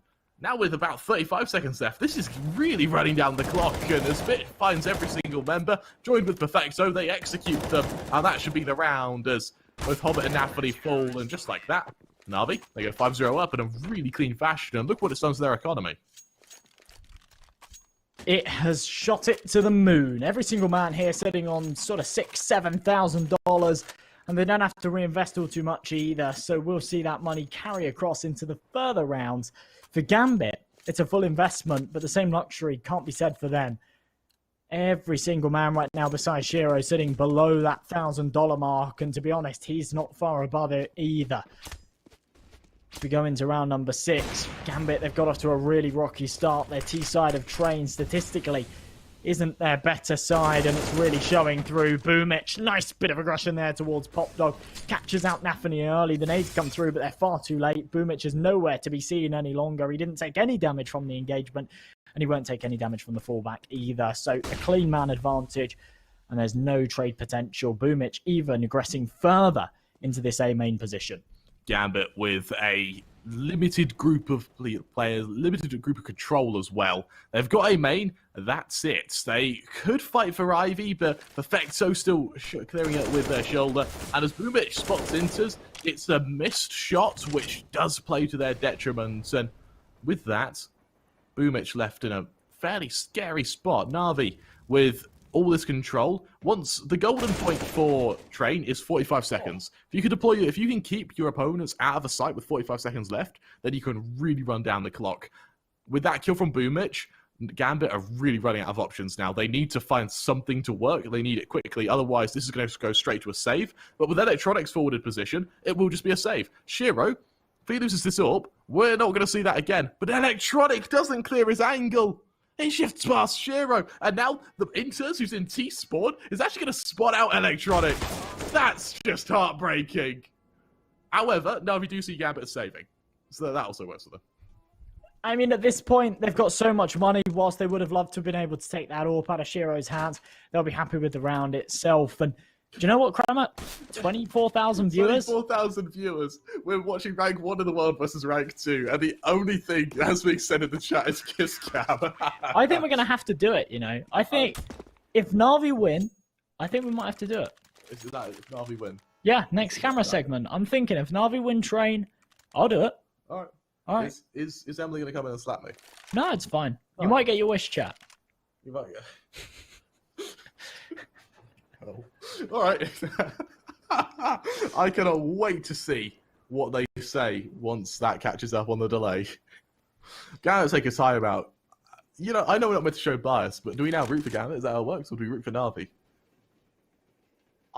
No, we don't root for either team. We let it flow. However it goes, it goes. Let the gods decide. God wills it. Yeah. Yeah.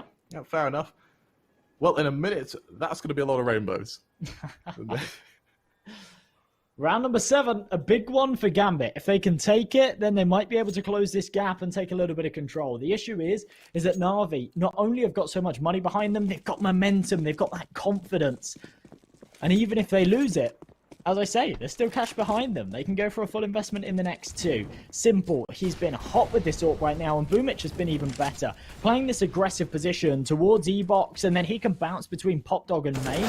It's oh so powerful, but this time Gambit win the opening duels. Shiro and Axel take the advantages, and now Na'Vi looking a little bit shaken. With 2 players down, they desperately need something to work out for them. Gambit, aggression in main. Boomich, there's the kill. There's the bomb falling out as well.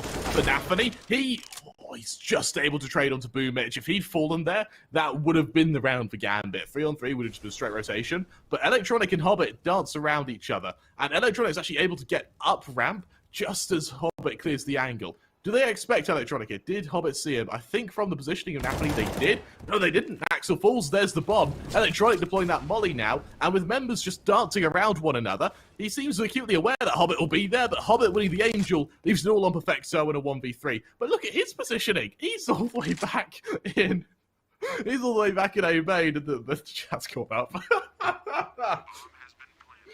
Yeah, they have. They won it. That's a lot. Again, a lot of rainbows. That's a lot of rainbows.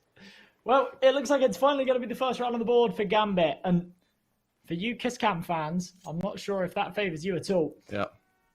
Perfecto, he'll save here. No real doubt about that one. Wants to hold on to that AK-47. Despite the fact they've got loads of money behind them, there's absolutely no point in throwing this weapon away. Either way, he'll peek into Shiro and lose his life. First on the board for Gambit, 6-1. But Na'Vi, they're putting out quite the early performance here on trade. And I'm quite impressed with it. Likewise, Gambit, who now actually have a bit of economy behind them as well, because of the... because of that bomb plant. And for Gambit, this is where they can at least build a lead. Na'Vi, they've taken a few casualties in the last couple of rounds, means that their economy, it's not broken yet, but it's showing cracks, especially with Electronic hitting that kind of 1k mark. Recoverable, and Gambit's taking a timeout. I really like this timeout, actually, because they want to see what Na'Vi do next, and it means that they can at least weigh up the options. The hole wasn't really found in the Na'Vi defense, though. They opened that round with a quick pick, and they just danced around one another and had to take fights kind of on hybrid angles. I don't really know what the repeatability is in that. Well, there's still money behind Na'Vi here. Simple on that AWP. Everybody else with the rifles. There's no double up set up in this one. A lot of util behind them, though, as they get nice and aggressive, close to these angles, as they have done previously. It's worked wonders for them. Boomich, the man that's been getting up close and personal here to this attack. He's had so much mileage, and there we go. Intus just bombarded with grenades. There's nothing he can do before he spots out a single enemy. He's taken down with the airstrike. Boomich following up with one into Popdog as well. And just like that, we see a 2-man advantage. This is going to be 7-1 for Na'Vi. And there might be a bit of money behind Gambit, especially with this loss bonus. But I don't see much more behind this. Minute left on this clock. And Na'Vi looking very, very strong. Gambit having really been dismantled there, as we see aggression from Axel, peeking into Ivy. Perfecto, caught out, but Bit's instantly there to respond. Means that for Shiro and Hobbit, they may just have to save. As we spoke about the cracks in Na'Vi's economy, let's look at the chasm in Gambit's, where next round, because of that round win, means they can just get a buy, but absolutely only just, and they'll be buying down to 0 next anyway, so they need these rifles to be saved where they can. With 30 seconds left, let's be honest, they're not going to get to a site in a 2v4, especially with Boomich killing Hobbit like that. Shiro with the AWP, he loses this, he ain't getting it back. He realizes this, and because of that, he just hovers above top pop. He looks to hide, and understandably so. We don't see much of a hunt from Na'Vi with the last 10 seconds remaining. Once Boomich actually sees Shiro with this, that may spur it on, but nothing yet. Well, for Shiro, the save is on the cards, of course. He really wants to make sure he doesn't fall here. And no one's hunting too hard for him. I quite like this from Na'Vi. They had a huge economy. After losing that round, they say, do you know what? We've only got sort of $4,000 or $5,000 in the bank. We definitely don't want to we definitely don't want to lose these weapons. So we're just going to hold on to them. 7-1. Gambit, they've got enough cash to invest around this saved sniper. but they haven't had much success. Regardless of what weapons they've had in hand, Na'Vi's defense has just been rock solid. And now as we go into round number 9, Na'Vi look to extend this lead further. AWP on Simple's back, Electronic, Perfecto and Boomich with the premium rifles, lots of util behind them. And they're going to stack up. Gambit looks like they're going to go for a B execution. Only Electronic to hold, but he's already called for the rotation. The reinforcement from Simple. Electronic pulling out the initial member, deploys that Molly, spams down the first, doubles up as well with a kill there. And now, what do the last 3 members do over on Gambit? Na'Vi with a flank from Boomich. Into T-spawn means that any rotating member will be spotted out. Axel, though, ready for it. That kill makes things that bit more credible for them. It gives them a chance to head back to away, and with Hobbit and Pop Dog, there's an opening for them to exploit. That being said, though, with Simple on the back line holding Ivy, it means that Bits can go to Olaf. There's a closer angle in Heaven held by Perfecto, so this definitely won't be an easy take, but there's a chance for one. And as Hobbit gets ready to lead this charge, with only 1 kill, definitely not able to repeat the same success he had on Dust 2. As we prepare for the attack. There's the peak, there's the swing, Axel to lead it. 40 seconds left means they need to get to this site quickly. And as the util's deployed, they're going to be acutely aware of what's up. The AUG from Bits, it's good enough for 1. Can he double down onto Shiro now? The York tries to point blank him. No, he can't. Bit chimes in. Simple on to Hobbit with lightning quick reactions. Gives Na'Vi an 8-1 lead.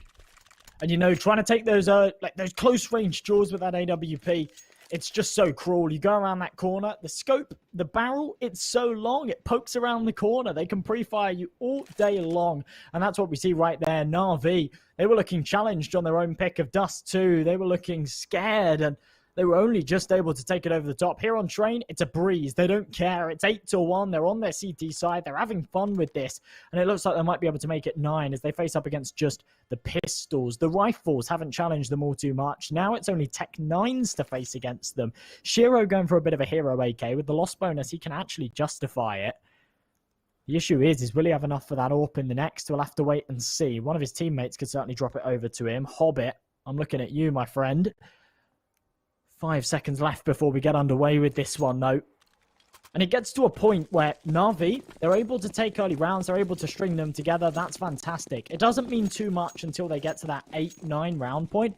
Now they're there, it starts to get scary. If they can take any more than what they have right now, it's a bonus, and it massively impacts the game.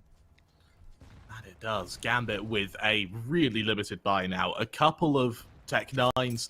It might be enough to kill Electronic if they push in numbers, but last time we saw Electronic defend this, it was 2 kills and he got away scot-free.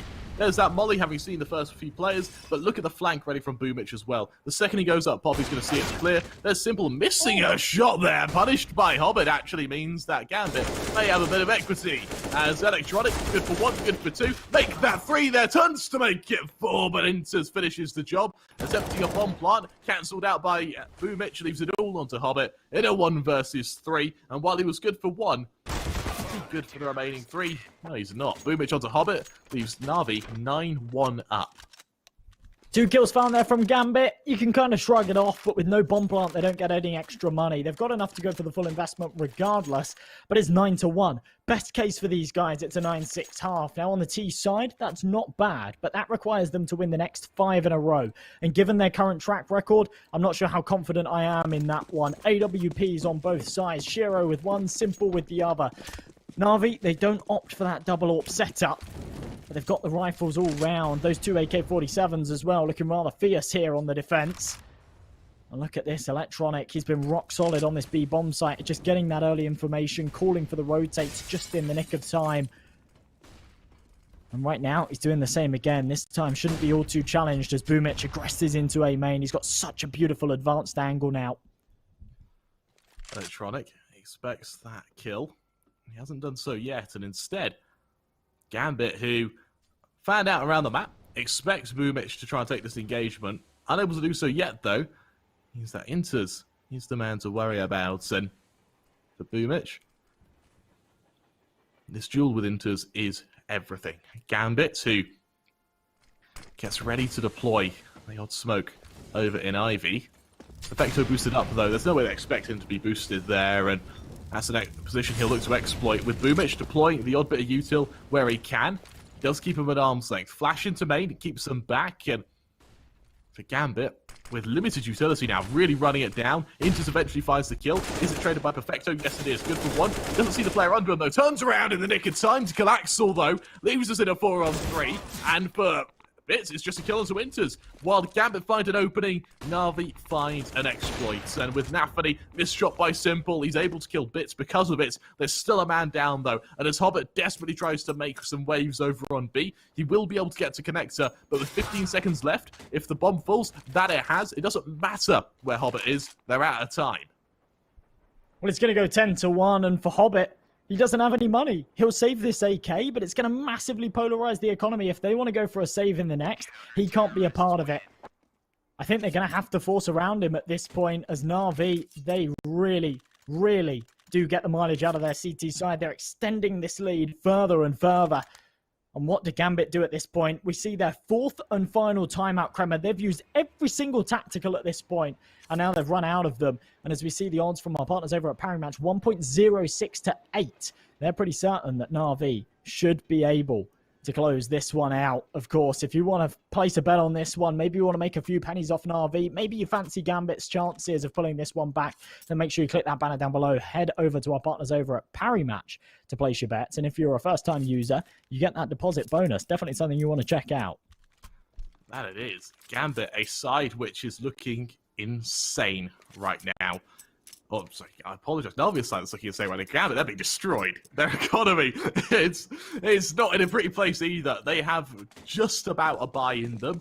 They choose to play it safe. They go for the Deagles. But when we talk about situations like this, Josh, we describe it how teams need to have in order to have a half be winnable, you need at least 4 rounds. Gambit haven't even begun to come close to that, as Na'Vi have just been decimating them. Well, it's 10-1, and it looks like it's about to be made 11. Gambit don't have too much behind them. Of course, they've got that AK that they saved on Hobbit. Everyone else with the Desert Eagles. Now, we've seen these players formidable with the Deagles in the past. We've seen just how much damage they can really do with them. However, right here, against the Na'Vi that are flared up, they're feeling confident. I'm not sure if they'll be able to pull it off. Electronic, instead of playing close this round, he plays from afar. He wants the long-range angles. He knows he's got the advantage at this kind of range. And there we go. Finds the first onto Inters. Doesn't overstay his welcome. Falls away. Lets them go for this plant. But now he's calling in for the reinforcements. Hobbit, peeking from Yellow Train, attempts to take a duel where he can. Hasn't done so yet. Instead, Na'Vi, who prepare for an attack, deploy that molly to keep Nafany back. Hobbit as well kept at bay. And with flashes leaving Gambit out of position, Hobbit's good for 1. There's a spray down. Simple peeks in. Good to trade. Into the 4-on-3. The Deagle and Nafany has been unable to trade though, as here comes that push. Here comes that retake. Nafany forced out of position as Simple doubles down. Axel and Shiro, the last left standing. Shiro carrying centre sight. Finished off by Boomich. Leaves it all onto Axel, who's good for 1. Tries to double down onto 2. Makes it 2 at the back of that. Peeks up. Can't quite make it 3. Switching to the knife as he's out of ammo. But it does not matter. Alas, they're out of time though. That bomb goes off and Gambit, they make it 2 off an eco. Well, I was thinking to myself, Na'Vi, they've got some balls here to go for the retake. The fact that Electronic fought away and he called in the reinforcements, they wanted to play that one after the C4 went down.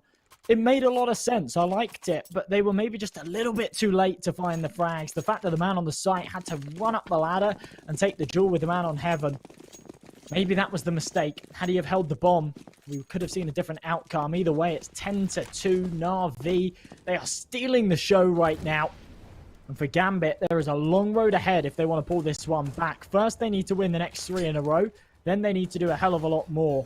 And I'm not sure how confident I am in it. They won the last, but only by a very, very narrow margin. I don't know whether repeatability is in that round either.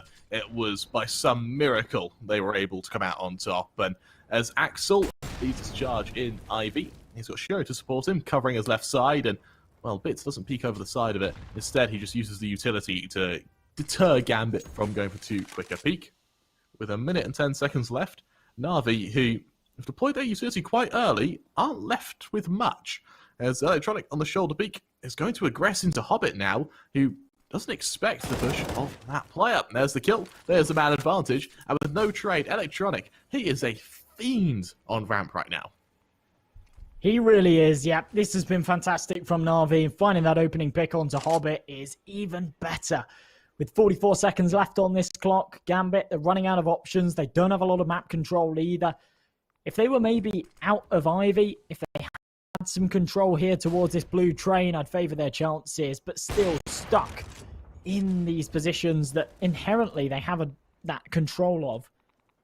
It's certainly worrying. Simple on the angle, so quick onto Inters. Will find that one. Two-man advantage is traded by Nafany, but with such little time on the clock, what did Gambit do here? It's going to have to be a fast push. They've got no time to do anything else. Axel out from Ivy means that Nafany's kill is perfect. Axel to trade onto Bit means that is that bomb taken down by Perfecto? Yes, it is. 5 seconds left. They've been timed out anyway. Perfecto, he delivers with heroics as Na'Vi, well, they make it 11 while Nafany saves that up. That's great. But they're 11-2 up, Josh. Gambit can't settle for silver linings. And while holding on to the AWP is great, look at the rest of the team. They can't support an AWP. They can hardly buy themselves. And he was millimeters away from dying after time as well. That came incredibly close to him falling after that timer expired. It came down to the running backwards no-scope to keep him alive there. Whilst that's fantastic, as you say, they're now in a position where they have to force around this sniper. It's a very weak buy. We see a couple of Gallios. We see that Tech 9 on Nafany. Hobbit, the only man to buy that premium rifle. And Simple, he fancies his chances up close and personal. We're all about to take this duel with Nafany. He walks in right with his back turn. That's going to be the freebie. Follows up with a second. 13 points of health to his name. But he'll get away with this one as he gets the dink onto Shiro. It's not the kill, but 98 points of damage dealt. He'll be more than happy with that engagement. With Shiro low HP now, Electronic with a attempt to pull it back as he peeks onto Heaven. Tries to catch out a man where he can, and instead, the swing into Inters is exactly what he's after. Interstinct down as well now. Gambit, 2 of their 3 players so low on HP. Shiro, he's the first to fall. Inters the second to fall. All on Axel, 1v3, and Na'Vi, they go 12-2 up. Josh, what on earth can Gambit do to stop them? I don't think they've got much left in the tank. A lot of people criticize this Gambit side on the basis that they're young guns, they're flary, they're incredible at the game, and their aim is just unmatched by so many. But they don't have that experience, and at times their mental resilience is questioned. When they start to lose rounds, when they start to get on a bit of a loss streak, their ability to recover sometimes is not there. Beautiful shot from Axel, but the nade running over onto the site. Oh, I thought it would do a little bit more damage than that. He actually dodges it. 3v2, 35 points of health to his name. We'll be able to get this bomb plant at the very least. But Perfecto and Bit, not over-aggressing here. They're actually waiting for each other to get into position. They'll go for this retake together. They don't want to take any chances, and that's exactly why. Bit will swing. Na'Vi will make it 12. And for Gambit, whilst they get the bomb plant, it's not too bad. It's silver linings, as you say. They absolutely need to start putting rounds on the board. I do consider this over at this point for Gambit. I think 11-4 was the absolute lowest they can go. At 12-2, with looking at their money, it's potentially going to be a 13-2. That is just frightening. And for Na'Vi, I can't help but think that they have just been head and shoulders above Gambit here. And if this doesn't help make them battle for that rank 1 of the world title, I don't know what will. That's kind of the thing, isn't it? As I said at the start of this series, Gambit, whilst they're obviously playing for the playoff spot, I think they're fairly confident in their ability to get there anyway. At this point, this match is worth more than that. It's about solidifying yourself as number 1. It's about proving to the world that you are better than Na'Vi. And whilst on Dust 2, they did somewhat show that. Here on Train, they're really struggling. Boomich, once again aggressive towards Popdog, finds that opening. Simple with the BM on the auto sniper, shuts it down. 3 kills for the man as he pushes himself 16-8, and it's a 13-2 half here from Na'Vi. I don't see any ticket back in for Gambit. This is just I lost words. This is unholy. Right now, Gambit are being beat to a pulp as Na'Vi just decimate them. What on earth they can do next, what on earth Gambit do on their CT sides to try and mimic this scoreline, I don't have a clue. For Na'Vi, no matter how much Gambit come back, they're a professional team. There's no way they'd make that many mistakes for Gambit to beat them. Yeah, I don't see this happening. I really don't see this happening for Gambit. This has been a weak performance all round. Every single man on single digits. Sometimes you see a team struggling a little bit, but at the end of the day, there's normally one player that's kind of going head and shoulders above the rest. At this point, we're just not seeing it at all. And, you know, people are saying in the chat, Kremer, I said if Na'Vi win, we do the kiss cam. That's true. It's 13-2. We might have to do the kiss cam, bro. A lot of people are asking for it. Yeah, it's looking really likely now. It's looking real likely. And you know what? I've had quite a long casting career. You've had a fairly long casting career as well. We've casted a lot of matches of Counter-Strike. I've never casted number 1 in the world versus number 2 in the world. This is the biggest game I've ever covered. We've got 30,000 people watching right now. They're all asking for it, and I feel like we have to deliver. Yeah, that's true. I'm just worried that I'm going to wake up in the middle of the night with your girlfriend putting a knife into my chest, actually. She'll be all right with it. She'll be fine. She lives here as well. All it takes is her to pull out the Ethernet cable before this happens. And we'll be screwed. But I think we have a quick timeout from either side before we commit to this, and well, it's a fast chat to say the least. It is. That's a lot of people. That's a lot of people. 13-2, Na'Vi on this T side, about to commence into this pistol. Bit and Electronic, the two players going for the util right now. Everybody else with that Kevlar. For Gambit, it's Kevlar almost all round. Nafany going for that kit. Smoke grenade behind him. Not too much else to work with. As we go into this 16th Gambit, it's a must-win round for them. If they want to ticket back into this one, they absolutely have to win this. And if they don't, then it's pretty much all over. Na'Vi, they're in a position where if they win the pistol, that's it. They can close it. Gambit will have no money to work with. And Na'Vi, they should just be able to finish off the job, especially on this T side where everything's that little bit cheaper. Nafany goes for a brief peek into Ivy. We can catch out where he can. And if, again, this round goes in favour of Na'Vi, that'll be game, set, and match. Shiro, seeing the members, doesn't want to take the fight. Instead, backs away.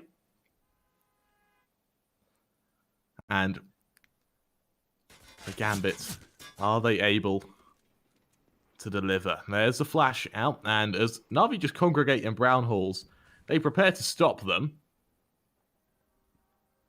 And for Na'Vi, they're actually taking their time with this. They really don't want to commit anywhere yet. Gambit seriously just running down that clock and playing the range game with Hobbit being the only man looking to defend on B. Hasn't commit anywhere yet. Simple now. The flank on Ivy. Does it work against Shiro? The man he has to duel. Goes to jump spot, makes a bit of noise, realizes the game's up. There's Shiro to fall. There's the man advantage. Is there a trade so far? No, there isn't. He sees the CT member, realizes that he can play for time instead as they drop and as they push in B. Axel, he will try to respond. Enters the kill to Simple, helps out. And with a 4-on-4 perfecto. Peeks into them. Nafany good for one. Boomich Electronic to trade. Hobbit spammed down, able to trade again, leaving us in a 2-on-2. And now for Na'Vi. This, or for Gambit even, this is very doable. Electronic dancing around the site. Hides center site, meaning Axel needs to be very damn careful. There's the kill. Hobbit in a 1v2. And as Bits finishes the job, Na'Vi, they go 14-2 up. My God. And you know, it might be easy to forget it at this stage, but this is Gambit's map pick. Na'Vi, they went into their map. It was close. It was contentious. It was back and forth. It went to this 16-14. Gambit, they've gone onto their own pick of train, feeling confident, thinking, do you know what?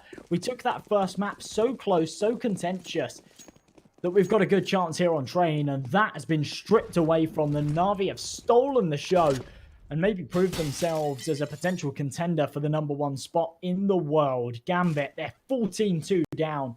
And with a lackluster buy, it looks like they might be able to take it to 15. Inters on Ivy.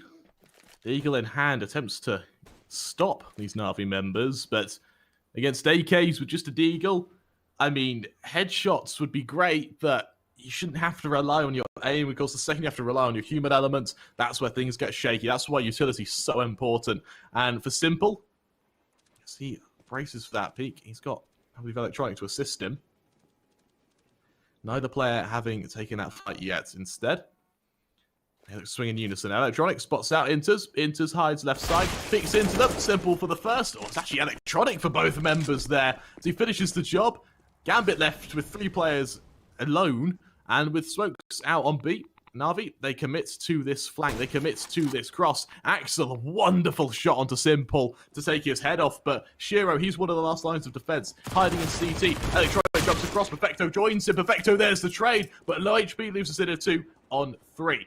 Hobbit, hiding center sight, knows he needs to be careful. Boomich the first to fall. He's got Bit around him to worry about, and as he finishes off Bit, it all falls down to Perfecto in a 1v2.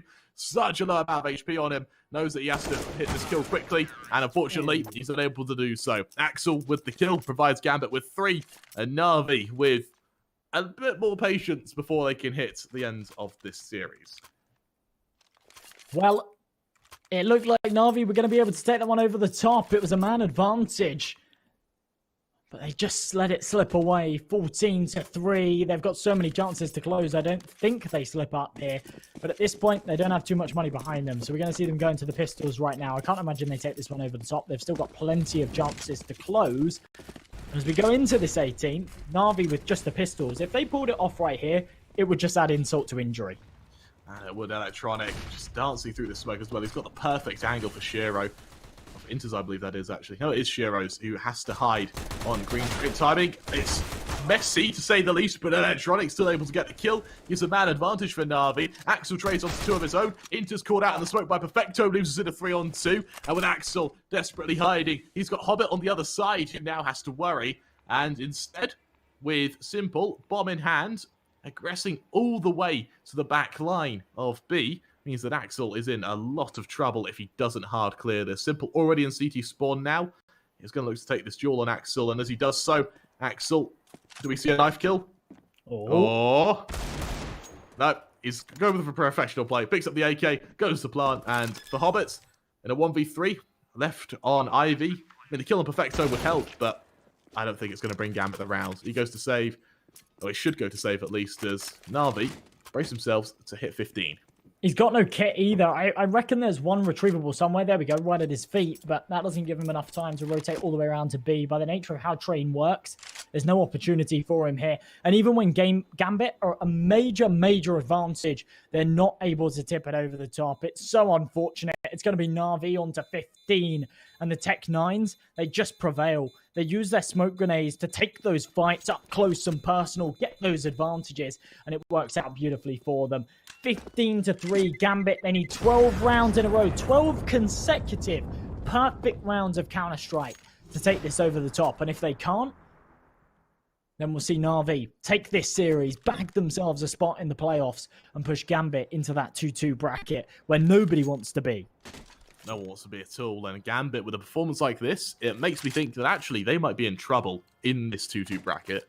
And if we see Gambit get knocked out, Lord forbid, I can't imagine what they'll be able to do next. As Gambit, with a couple of FAMASs, a few pistols, it's the best they can muster to stop their opponents, but even then, it might not be enough, as Na'Vi, fast clearing brown halls, knows full well that some aggression can be punished, and with that, Nafani angle on A main, but once these smokes fade, it doesn't really matter for the rest of their team, and because of that, the molly, it lands over in Pop Dog just to continue to keep them at bay. Perfecto being methodical with this clearance of main, and Electronic tries to go out on B. Hobbit reveals himself, traded out by Bit, though loses in a 4-on-4.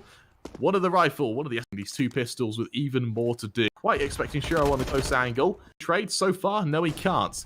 Mates on B, Dink down on to out on A. With Nafani making a bit of noise on Sandwich, he then goes to hide with Axel. He's able to come out, leaves in him at least. Picks up, Axel to fall, 1v2. Knows Inters is going to go aggressive. Unfortunately, timing does not favour him, and Gambit now only with 4. Well, still 11 chances to close here for Na'Vi. I honestly don't see them letting this slip away. Unfortunately for them, there's not too much money behind them. But on this double eco, they will go for the force buy. And remember, in the last force up, we actually saw them prevail. So maybe there's a chance here for them to close it out in round number 20. If not, then they've still got 10 chances to take it over the top. We see the AK set up here for Simple and Electronic. Instead of going for the pistols around the board, they try to tank these two best players. They say, do you know what? Let's put Simple and Electronic on the AKs. We know that they've got the potential of single-handedly taking this one, and they're going to both group up, head over towards Ivy, and get the mileage done there. You're saying as if that's ever going to happen. Early kills an Anthony as Boomich finishes the job on him. Now, once again, a man advantage for Na'Vi, something that is just going to terrify the members of Gambit. With Axel having a main control, I mean, it helps, but there's enough utility from Na'Vi to retake this pretty convincingly. Flash into Ivy, it just lands short. Electronic with the kill. Simple to double down, leaving Axel and Hobbit, the last two members left standing, in a 2-on-5. For Axel, I don't know if it works for him now as Perfecto peeks into him, tries to do the damage he can. And as he pushes to the other side, well, as he tries to get to center sight, he can't quite do so, and for Na'Vi, this is where they look to win. 5 versus 2. How on earth have Gambit let this slip so badly? This has been an incredible performance from the Na'Vi side, and as I say, what it does do is it shows them that maybe they're a contender for the #1 spot in the world. 15-4, and they're about to make it 16 unless Axel goes huge. 3 kills for him, but it all falls onto Hobbit's shoulders. There's no way they expect him up top. He's able to deny the plant, but Simple is the man he's left in the 1 versus 1 against, and there's no one else I'd rather be against than Hobbit. However, Hobbit finds the headshot and Gambit stay alive. My goodness, was that a close round. One that Na'Vi should have closed. But unfortunately, Axel just gets the mileage on that ramp hold. Axel and Hobbit, the two-man wombo combo, able to deliver. And for Gambit, this is where we see some serious mileage that needs to come if they want to come back. Na'Vi down to an eco means an economy comes out for them. But even then,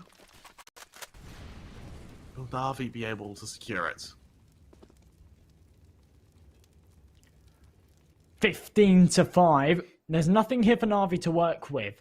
Of course, just a couple of pistols behind them. Boomich in Pop Dog. He's here with the Zeus, waiting for someone to aggress. I don't think Shiro's going to give him the pleasure. However, as the nade goes in, look at this. They're about to pounce. Right now, they swing right out. Axel and Anthony, Shiro, they get the mileage out of it. They completely shut it down. Perfecto's good for 1. Might be good for a second here. Absolutely is, but he gets taken down momentarily. And we go 15-6, folks. Gambit, they're delaying what I would perceive as the inevitable as we go further and further into this one. And they're just not willing to give up yet. At 15-6, Na'Vi, they are desperately trying to close this out as much as possible, but for Gambit, is it enough? And with a couple of M4s, with the FAMAS still on Anthony, it's still not them at full power, it's not at full capacity.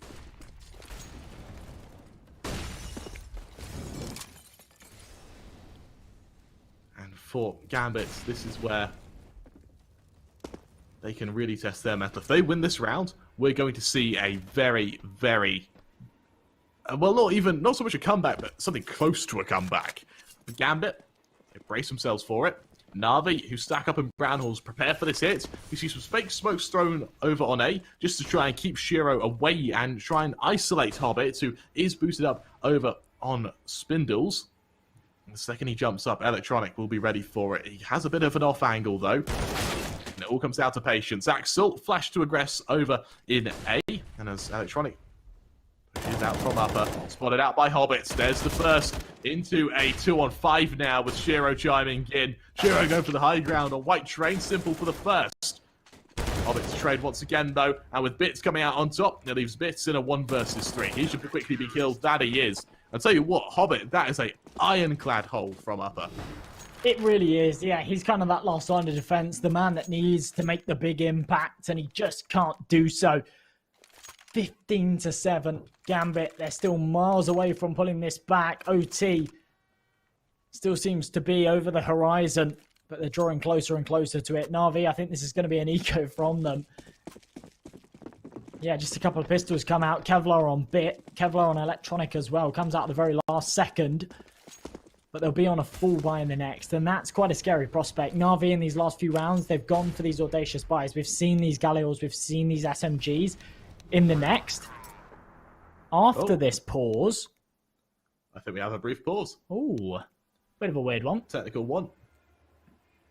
Hopefully, one of the Na'Vi members... I assume they're the ones who aren't moving. So hopefully one of the Na'Vi members can reconnect in time.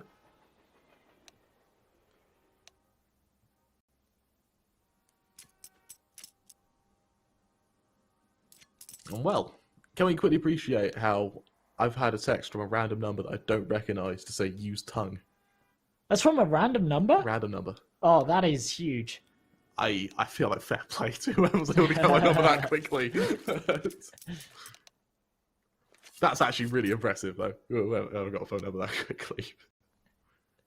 I don't even know how you do that, but... Nor do I. That's huge today. All right. Well, I mean, ordinarily that would be super weird, but fine. Fair play to you, fellas. Yeah. I like how you then have to reassuringly show me what saying, please don't. Which I thought was great.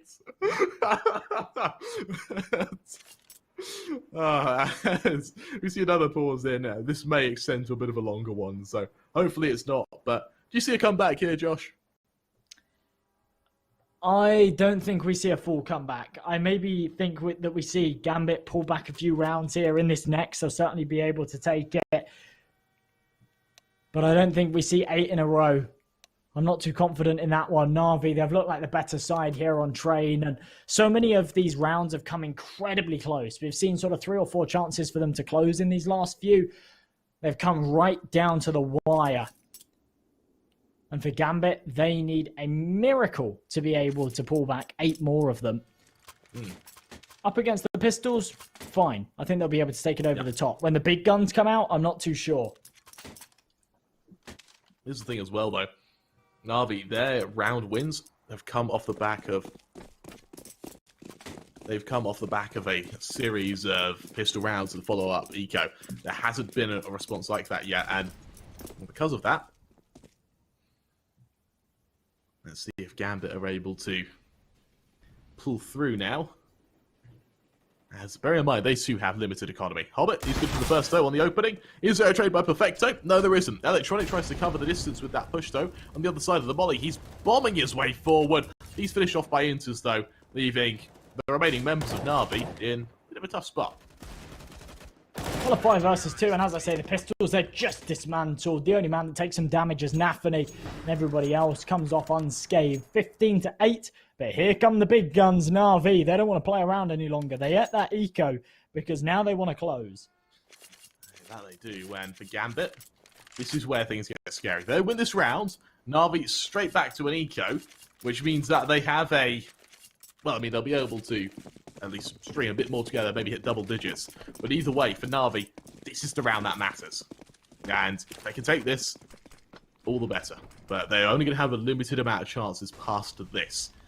For Hobbit, this time he goes aggressive enough. But of course, Hobbit and Electronic, the 2 Bianca players, both of them have been able to deliver rounds for their team. And on both occasions, it's worked beautifully for them.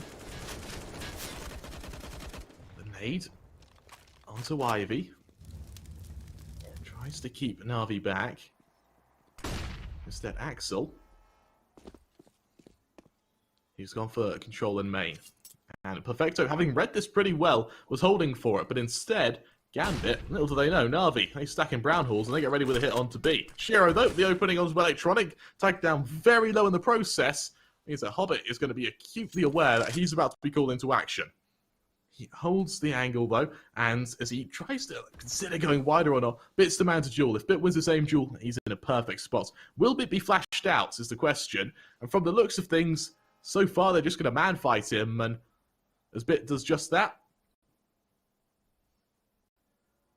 in just a moment. He'll be joined by Simple, though. Here's that aggression. There's Hobbit good for the first. He doubles. Oh, he doesn't double down, though. Bit to trade. Shiro, low HP, though, has to be careful. Nice shot onto Perfecto, though. Leaves us in a 2-on-4. And as we see them try to leave, Boomich for Shiro. 2-on-3 now. And this is where things get scary for Gambit. Despite being 25 seconds left, they're still able to get this plant. The flash means that Nafany can aggress, leaving Boomich in a 1v3. He beats to the left, sees no one, meaning he can aggress to the other side of White Trade. But with the cross from Nafany, or from Inters, there's the first. Axel able to trade. Gambit with 9 now. And we may have a very quick comeback on Gambit's hands here. Maybe. I mean, Cromer, if you said to me, you're in a 1-on-3, which player do you want in that position? Boomich would be somewhere at the top of my list. Unfortunately, he's only good for 1. Damage onto Axel, but it's not enough. 15-9. Gambit, they're making this comeback happen. And for Na'Vi, whilst they've got money behind them, oh, we do actually see the force buy. Electronic could have gone for an AK there. Instead, opts for the Galil. Wants that utility behind him. Everybody else with the rifles too. Boomich could have gone for an AWP. Instead, the AK comes out as well. And we see the 5 rifle setup. Nades all round. For Gambit, we see a similar configuration. But for Shiro, that AWP is there to work with. My goodness, it's a rather fast play towards A. It's a change of pace, but Shiro ready for it, just down Electronic. Nafany, low HP from the mollies, is able to get back to Green Train, and once again, Na'Vi, they forego this man advantage. Really uncomfortable position for them, as Perfecto continues to try and trade where he can. Gambit, they're just going to continue their exploitations with this. Well, a man advantage here for Gambit. Axel getting nice and aggressive here towards Pop Dog. The flash comes in, clears it, confirms that there's nobody there. And what that does is at least give them a little bit of information. They can rotate a man over towards this B site. We now see Hobbit and Nafany, the 2 defenders holding. It looks like it's going to be Na'Vi's final destination. They've got a man disadvantage, but they've been pretty good in these scenarios previously. Let's see what they can do with it right now. Bomb starts to head back towards A. Simple on the boost, hoping that somebody faces him. Hobbit is so close, but his head doesn't quite poke over the angle. He's not going to be spotted just yet. And Na'Vi, that has got to be crushing. That is actually so crushing for him. Hobbit, all he has to do is peek from Red Train and he's dead. 30 seconds left and he'll hear Simple drop down as well. So the second, well, with only a smoke to get them out as well, they need these Angels to work for them. As there goes that smoke. Here comes that attack. Hobbit, what can he do from the top of White Trade? Peeks out Perfecto for the first. No trade yet, leaves us in a 4-on-4. Now Nafany needs to be careful as he holds up her. He expects further aggression. Going for the high ground now as he spots out the first. Tags him down. Can't quite double down though. Low HP though means Perfecto could fall to this nade. He doesn't just yet though. Instead, he's able to get away. Gambit with a man advantage but without the bomb sight. Allows Inters to chime in. Axel onto Boom, which leaves it all onto Bit as Shiro follows up. Gambit with 10 now. Seriously mounting a comeback, Josh. They're making this happen, and for any Gambit fans or bettors, this is where it starts to get exciting. This gap closes further and further. However, for Na'Vi, they got the bomb plant once again. They've got that max loss bonus. They've still got the cash behind them. And Gremmer, this almost feels like prolonging the inevitable. Gambit, they had such a weak start that we completely counted them out of this one. As they draw it closer and closer, maybe there's a chance for them. Na'Vi, they're going to call a quick timeout. They want to have a little chat before they get into this next one. And you know, everybody in the chat that's asking for the kiss cam are starting to get a bit impatient. That feels like that's like a whole new level of betting, isn't it? Yeah, it's like you're not just looking for money at this point. There's a whole lot more to it. There's another level. It's a level of excitement, and maybe that's what needs to be brought back to the viewing. That's what needs to be brought back to making Counter-Strike easier to watch without putting money on it. It's like what the Pick'ems used to do, you know? I used to get really excited watching Counter-Strike, watching majors and things like that, putting stickers on the Pick'ems. I never used to be a betting man. I never used to place bets on the games. But putting my stickers down, I used to get excited. I used to get excited to see who would win. And yeah, it's like another level of it. It is. And tell you what, though, Na'Vi, they're looking to pick this map. And Zinters in Ivy tries to ring out a few shots where he can. Tries to keep them back. He's unable to do so. Instead, Na'Vi trying to change their tone once again. this time by going quiet, by going deathly silent around the map, hoping that Gambit drain their utility completely. Na'Vi, whilst they've got a full buy, they don't have too much util behind them to work with. Gambit have deployed a fair bit of theirs already. That's the issue. When you're that paranoid, when you know that you're playing on the wire, you have to deploy all of your nades early. As the firebomb comes in, that's going to force Electronic forward. The spams come through, does a lot of damage onto him, but he can't find the kill. And as the smoke fades, Electronic hits the shot, but he can't get the kill. Boomich swings to trade, but it's a little too late. And the man advantage goes to Gambit. But with a gap in this smoke, Boomich might be able to take one Shiro, completely unaware that Ivy control's been lost. And we go into a 4-on-4. Axel puts it down to a 3-on-3 with Perfecto equalising. And now Axel with his location known, he needs to be very careful in A. Inter's low HP means that set aside, he too can fall to the exploitations of Na'Vi. But 25 seconds left, we need kills, we need them quick. Back and forth between Hobbit and Boomich means that for Bits over in Pop Dog as Axel, the timing is just soul-crushing.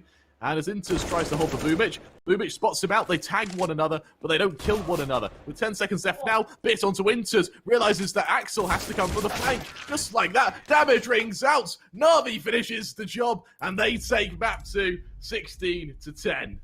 Unbelievable stuff. It's an absolute roller coaster of affairs at the end, but Na'Vi take it 16-10. And do you know what, Grammar? Na'Vi won it. We've had hundreds of people asking for it throughout the game, and I hate to do it. A scary large amount of people. A scary large amount. It's unbelievable. But come here, bro. Na'Vi won.